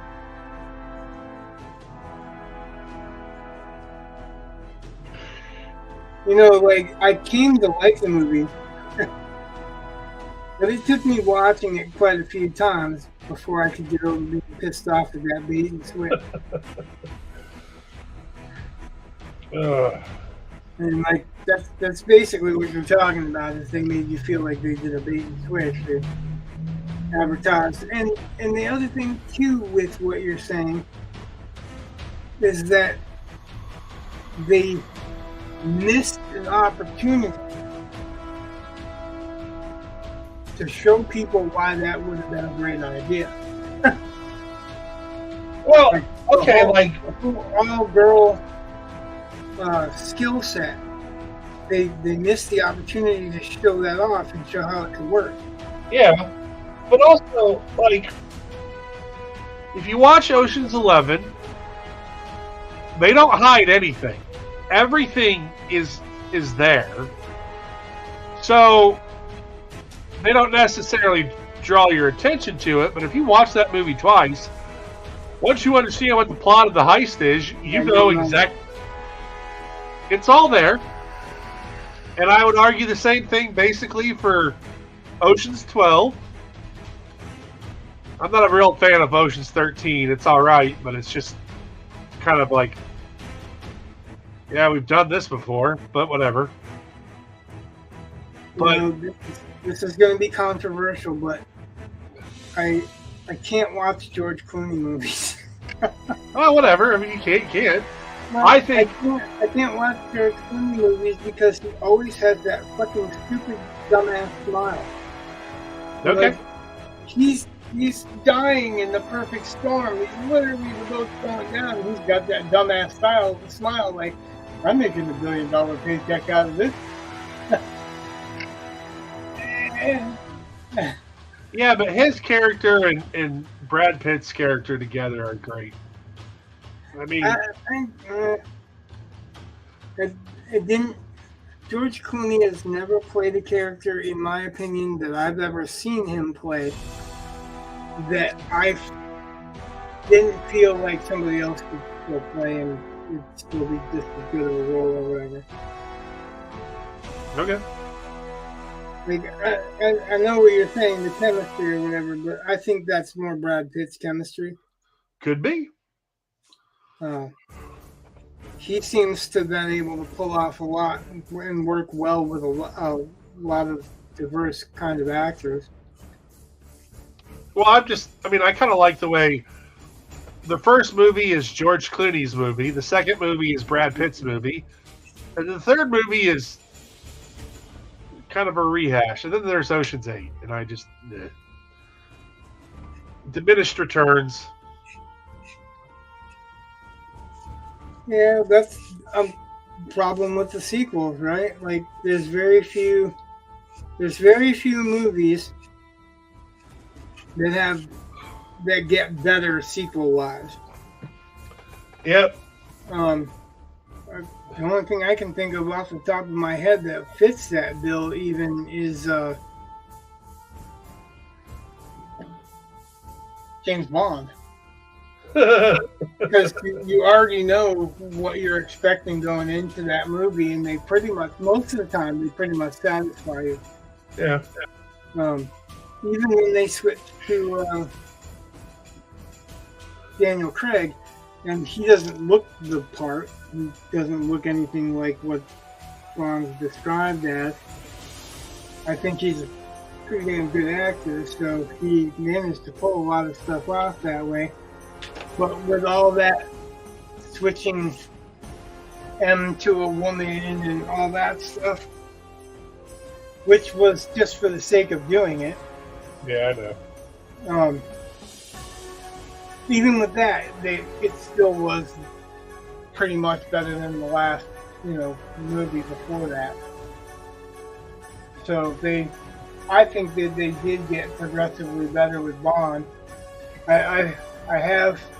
Up until the last movie. What's that? I did not like the last film. That's because that was intended to kill Bond off and say that Bond is just a legend. It's not a real person. Yeah. But anyone that read the books knows that as of the second book, in the first couple of pages, that's his real name. Yep. So, yeah, that was, part of the purpose for me in reading the books is, to learn little things like that. But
have you ever heard of a book called By Gaslight?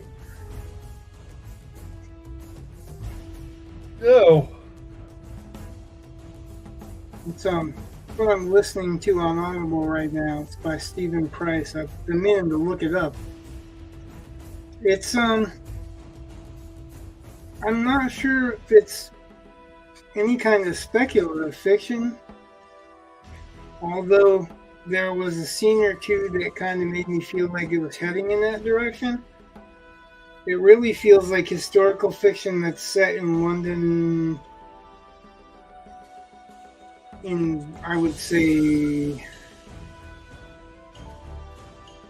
1880s or something. I'd have to look it up, but it's the main character is the son of Alan Pinkerton, so it's William Pinkerton, the second in line of the Pinkertons, and he's looking for someone that his father's been hunting for years.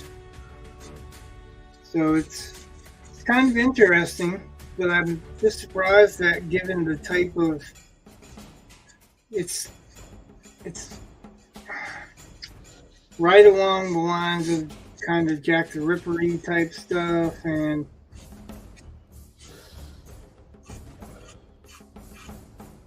not quite steampunk, but Victorian era.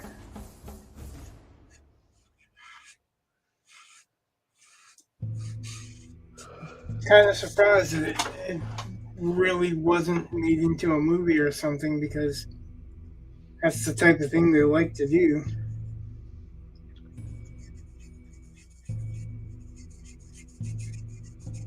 Oh, yeah.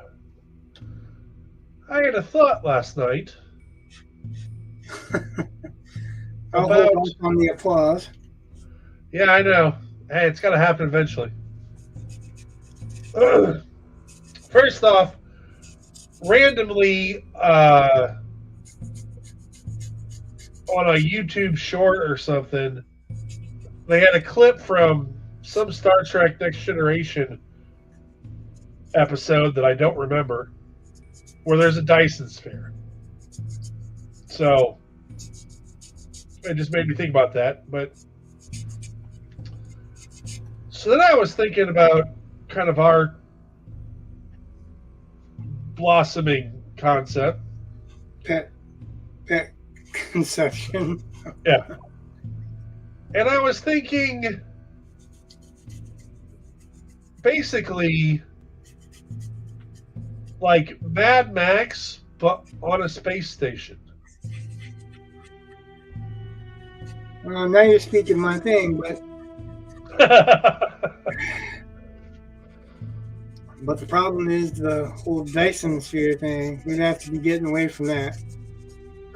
Well, it can still be on our concept of the Dyson sphere thing. But I just was thinking about what makes, like, you know, the parts of well, there were several things really, I guess, that kind of converged. I saw a clip where Neil deGrasse Tyson was talking about currently it's like $10,000 per pound to put water in space. And I got to thinking, that's an interesting currency. Like, water would be one of the most valuable things you could have in space. Unless you can find it. You know what I mean? Water's one of those things that you need for life. But there's also a lot of, well, supposedly there's a lot of ice crystals and stuff like that in space. So right, but that could be harvested. It's so you're one of talking about Mad Max with water instead of with gas? Well, I mean, there's parts of the Mad Max franchise where they talk about how they run out of water. In fact, that yeah, right. Immortan Joe guy, I mean, he controls the aquifer. That's what he does. So he has water, you know, and I got, all right, cool. And then just more the... He's got milk, too. Yeah, that's true. But I was just thinking about, I mean, just there are some aspects that it's starting to kind of click for me. Especially if you have a character. Yeah, I don't know. We'll talk more about stream later. I was gonna say you're gonna have to put some of this in the private chat because Yeah, because I'm not going to necessarily even do it though it's online. interesting, somebody's gonna take that shit. But yeah, I just I was kind of thinking Mad Max, but on a space station, and that once I had that kind of click, more stuff started kind of gelling. So this weekend, I might try to get some stuff and see it, run it by you. Yeah, that's good because that's the kind of character stuff I like. Mad Max, Conan, Right. the whole loner that. Well, Mad Max is an anti-hero and Conan is not, so that's different. But Well, I figured this would probably be kind of an anti-hero, but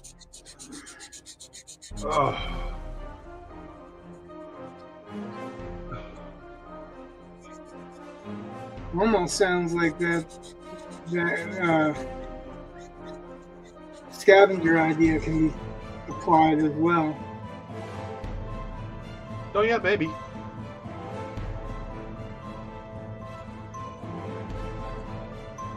Thinking about the kind of echoes of Mad Max, or if you want to say that.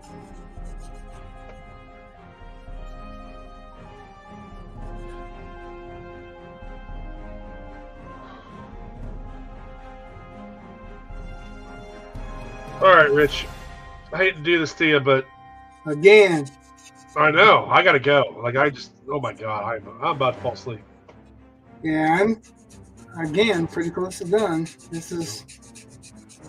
I'm working on the finishes, pretty much setting them up as we're talking. I know, but you like to sit there and say, I'm almost done, and then an hour goes by, and I'm like, okay, God. Well, this right here, that's all I'm doing. No, okay. Like, I mean, that's what I'm doing right now is setting this up so that I can, throw another darker layer right here, and then that's it. So Okay. Just trying to fill this space right now, Good. which would go a lot quicker if these markers would not dry up so quick. But like I said, they're old, so I've kind of abused them. In fact, I might even put the middle one here in a second.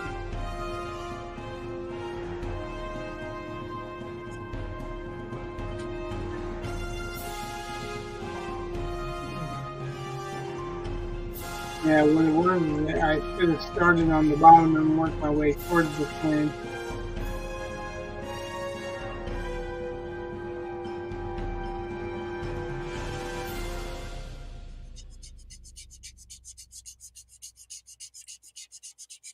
Contrast-wise, I'm trying to figure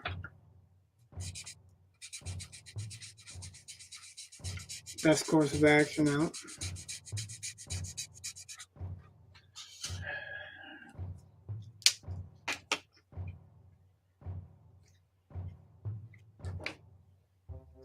Where are ya? There you are.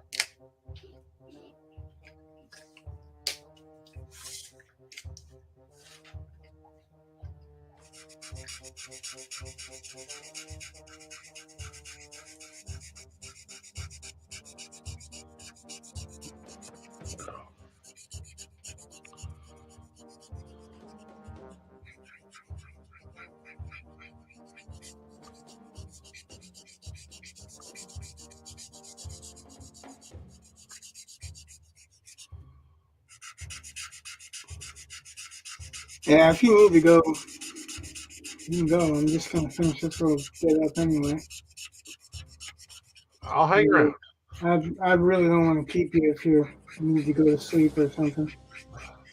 I definitely understand that.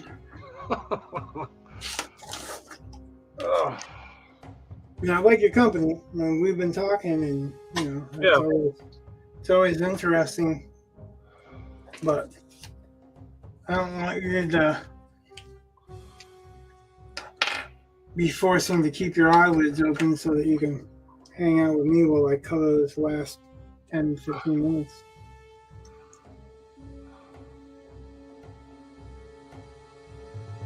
You got school tomorrow too, right? Oh, yeah.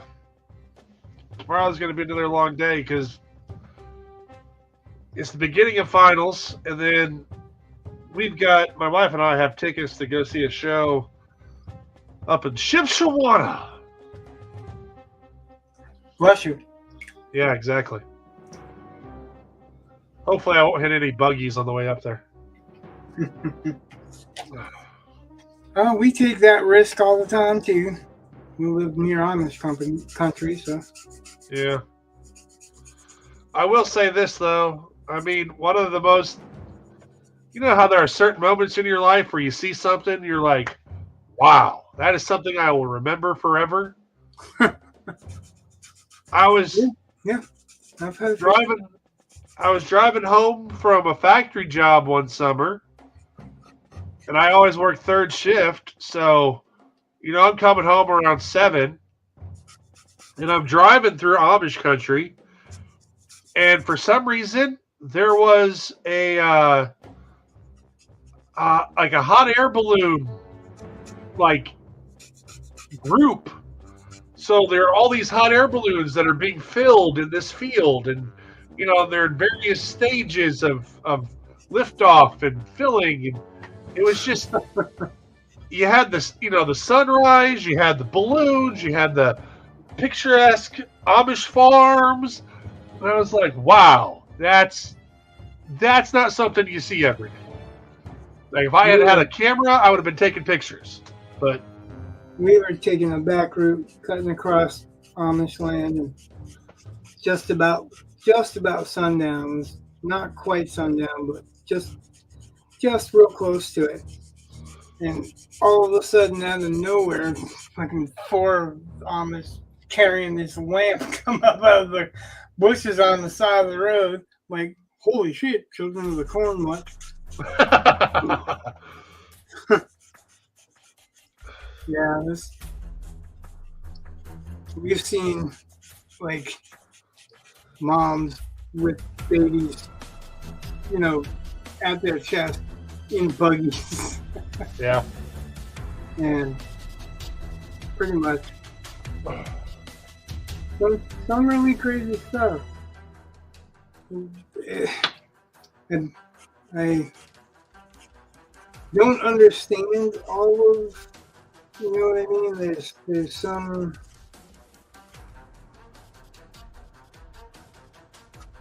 part of me goes, I'm not informed enough about these people.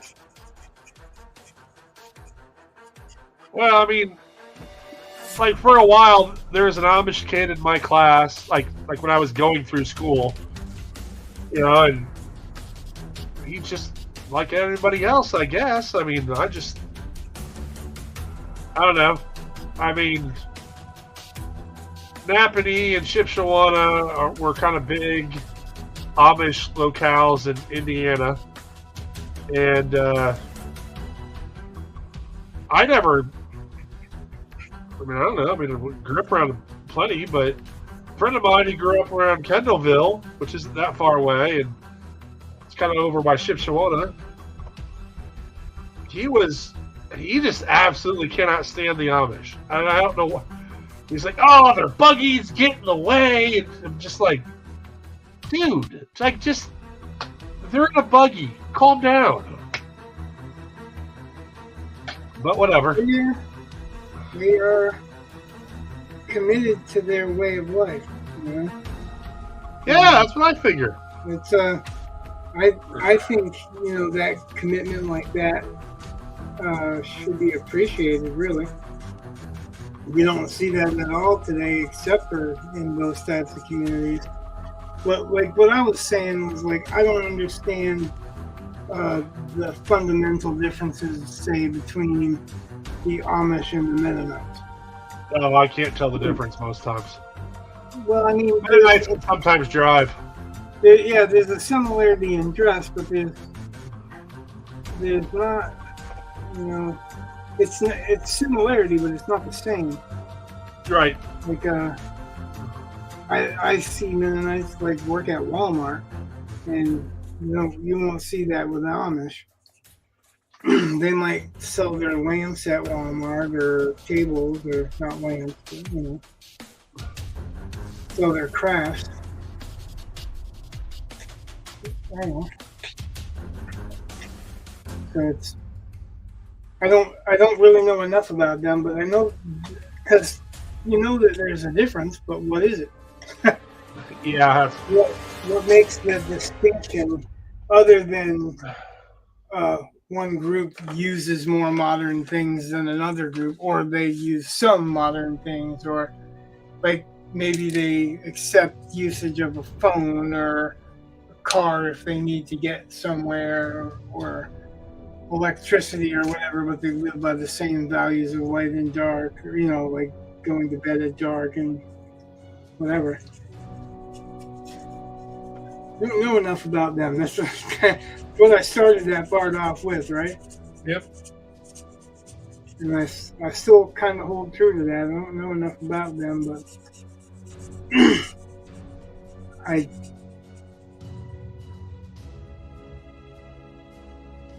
there's an interest there. It's just I know that it's not because that's something I want to be or do, but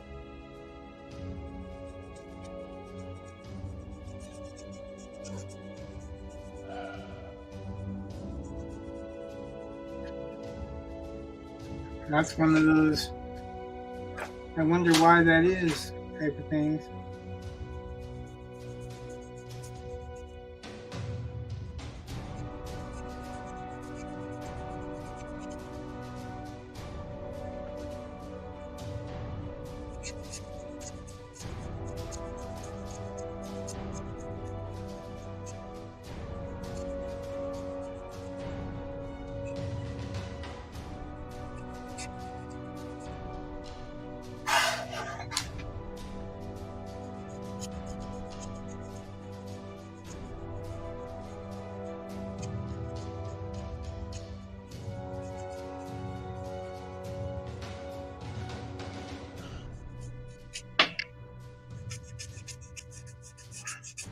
Yeah, now I'm going to be curious about your thoughts until we actually get a chance to talk. Yeah. And I just started going again on the story that I'm outlining, and I decided that I was overcomplicating it for myself. Because the example that I was using didn't say that he outlined it backwards.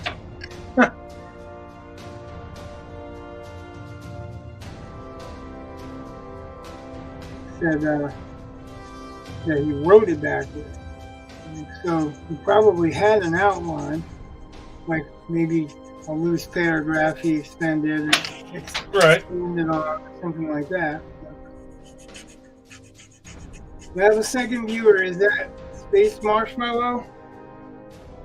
It is. You won. Only if he claims it. If he doesn't claim it, we'll have another drawing next show.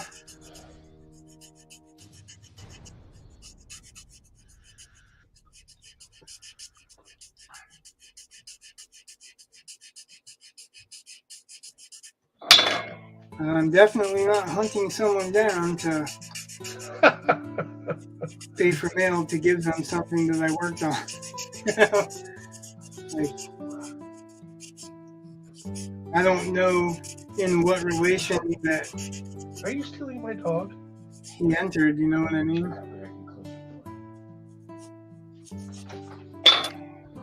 My son just stole my dog.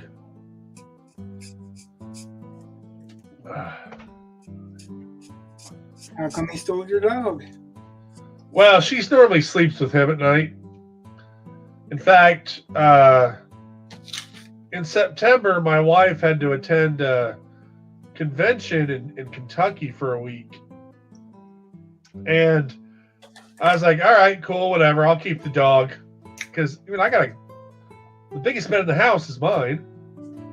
Thaddeus just has a twin. And our dog she's not that small. And she slept with me one night, and then Thaddeus was like, nah, I gotta have her.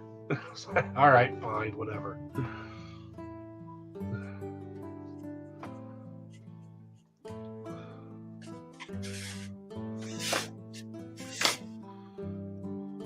I think the dog likes being in here more, but she also knows, like, my wife will kick her out every time. We've tried to let her sleep in our bed, and she insists on being the part of the H that's in the middle, the bridge, and then she just keeps pushing. Like, she wants the middle of the bed and all of it, and it just doesn't work. And my wife will get in the middle and then wedge against you guys to push each other off, right? Yeah. Well, except for, like, I don't move. I'm like, whatever, dog. I'm bigger. My wife moves. I'm like, why? You're bigger than the dog. Why would you do that? Yeah.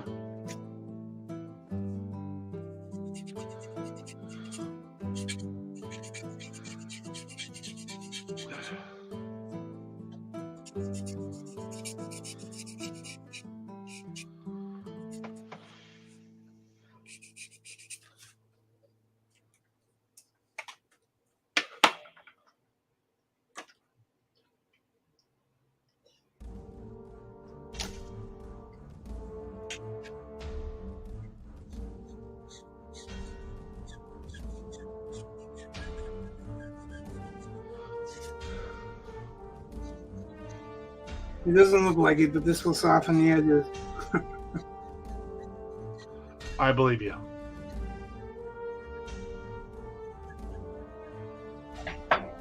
That's all I'm doing right now is soften the edges where the two values are meeting. To make it look like a smooth fade.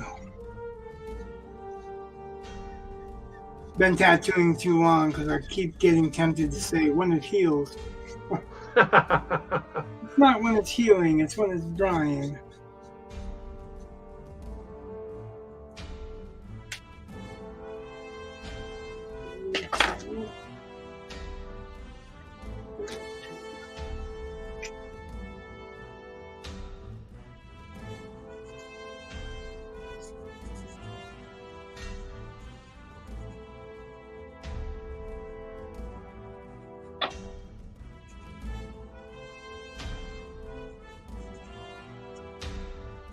I put your name in the hat too, by the way.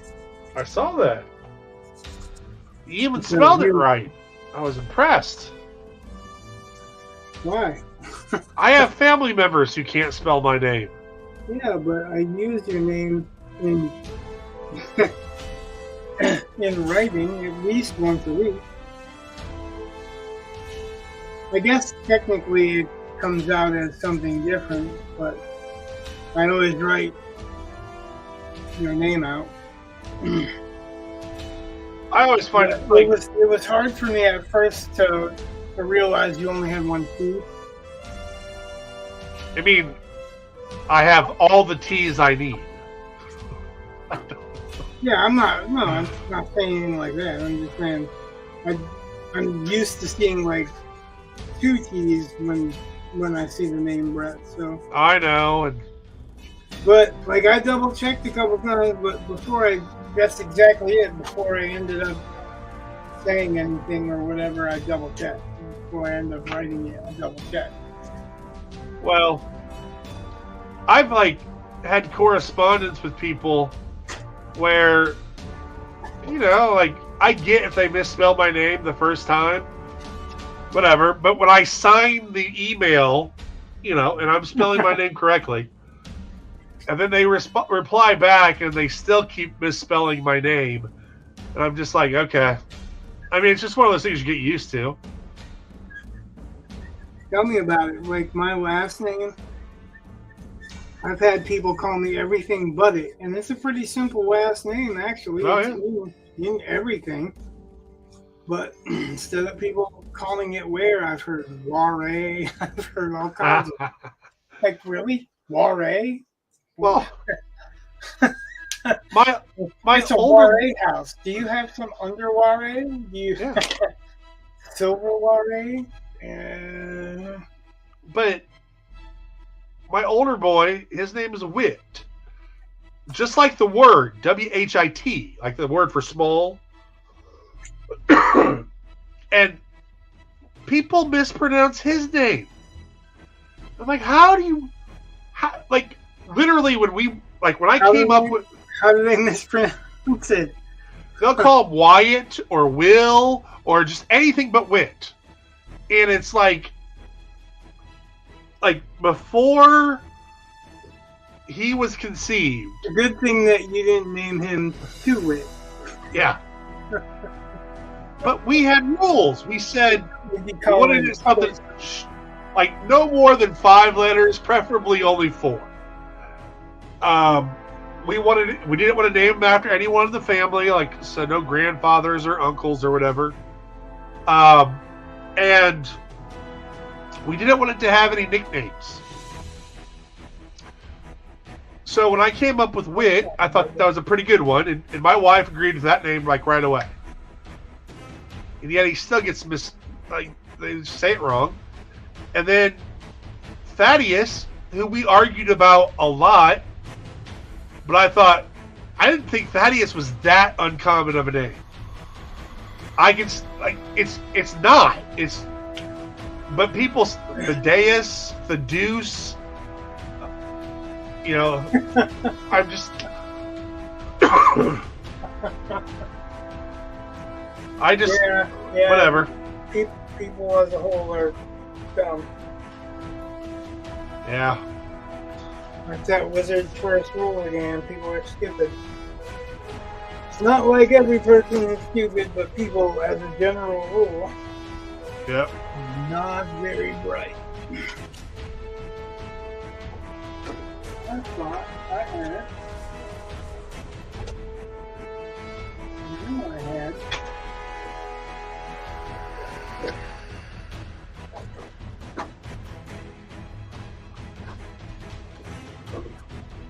I have all kinds of white colored pencils, I need one white colored pencil right now, and you'll be damned if I can't find it.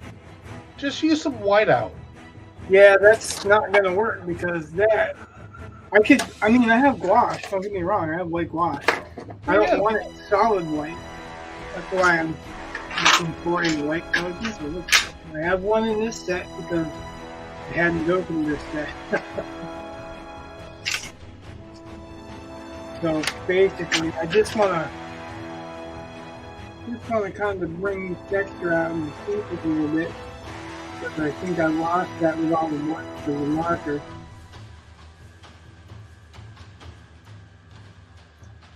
To stream tonight, I actually missed Dave Finch's stream where he's streaming with Greg Staples, who's painting Judge Dredd. Oh. And I'm like, oh, shit. Son of a bitch. I should be over here watching this, picking up some tips from Greg Staples. Does he post his live streams? Dave Finch? Yeah. Yeah. Well, you can just watch it later. Well, yeah, but it's not the same as being able to ask him a question. That's true. Like if you're watching it live, you can go, hey. What the hell are you doing? What am I doing? No, just whatever he's... Oh, yeah. Well, it's not what the hell are you doing, but like he was painting in acrylic. Yeah. And his method was different than what I've seen. So it was like a new version of it, and it's kind of like I do it a little bit. So it expands on that kind of building up the layer type thing. Yeah. And I was wanting to see where he went with it, and I am going to go see where he went with it, but I just can't pick any questions at him now. I don't regret keeping my word, you know what I mean? Right. That was the point, was to come do this drawing. And finish this piece because it's pretty close to finish. I know probably not very many people left thinking that this skull was going to really amount to anything, but it's one of those perseverance things. And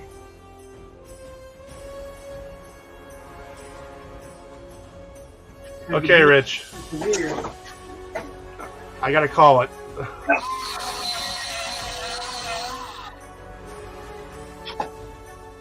I gotta go to bed, man.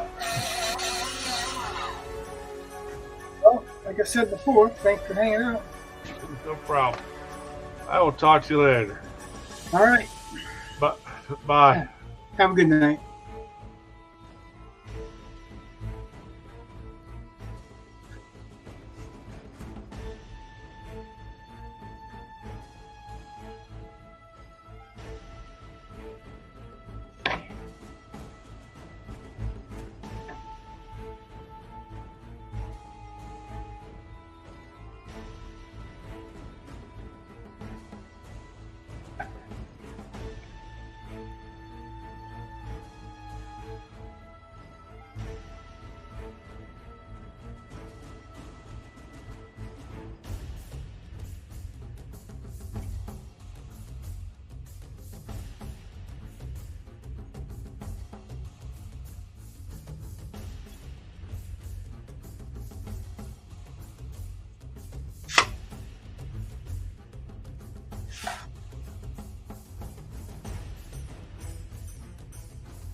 And ding sharpener again.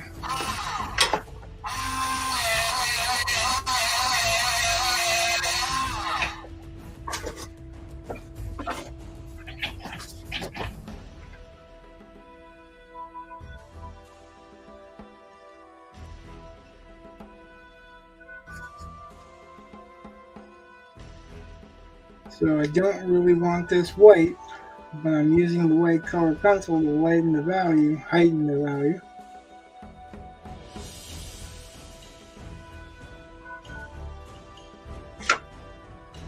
And it works really well.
Oh, that can do much good.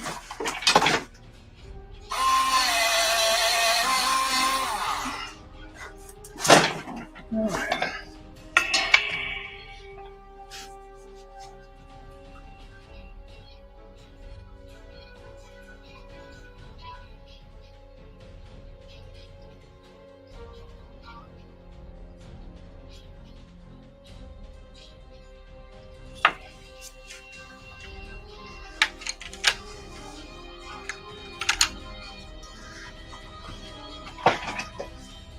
Alright, so everyone who watched the full show, thank you for watching the full show.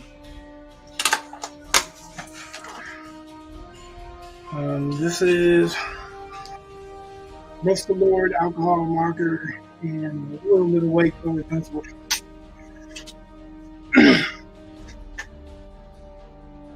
So, like I said, there was a winner drawn. If that winner doesn't show up to claim it within the next couple of days, or message me within the next couple of days, and we'll do another drawing. Thanks for showing up. Good night. God bless. Much love.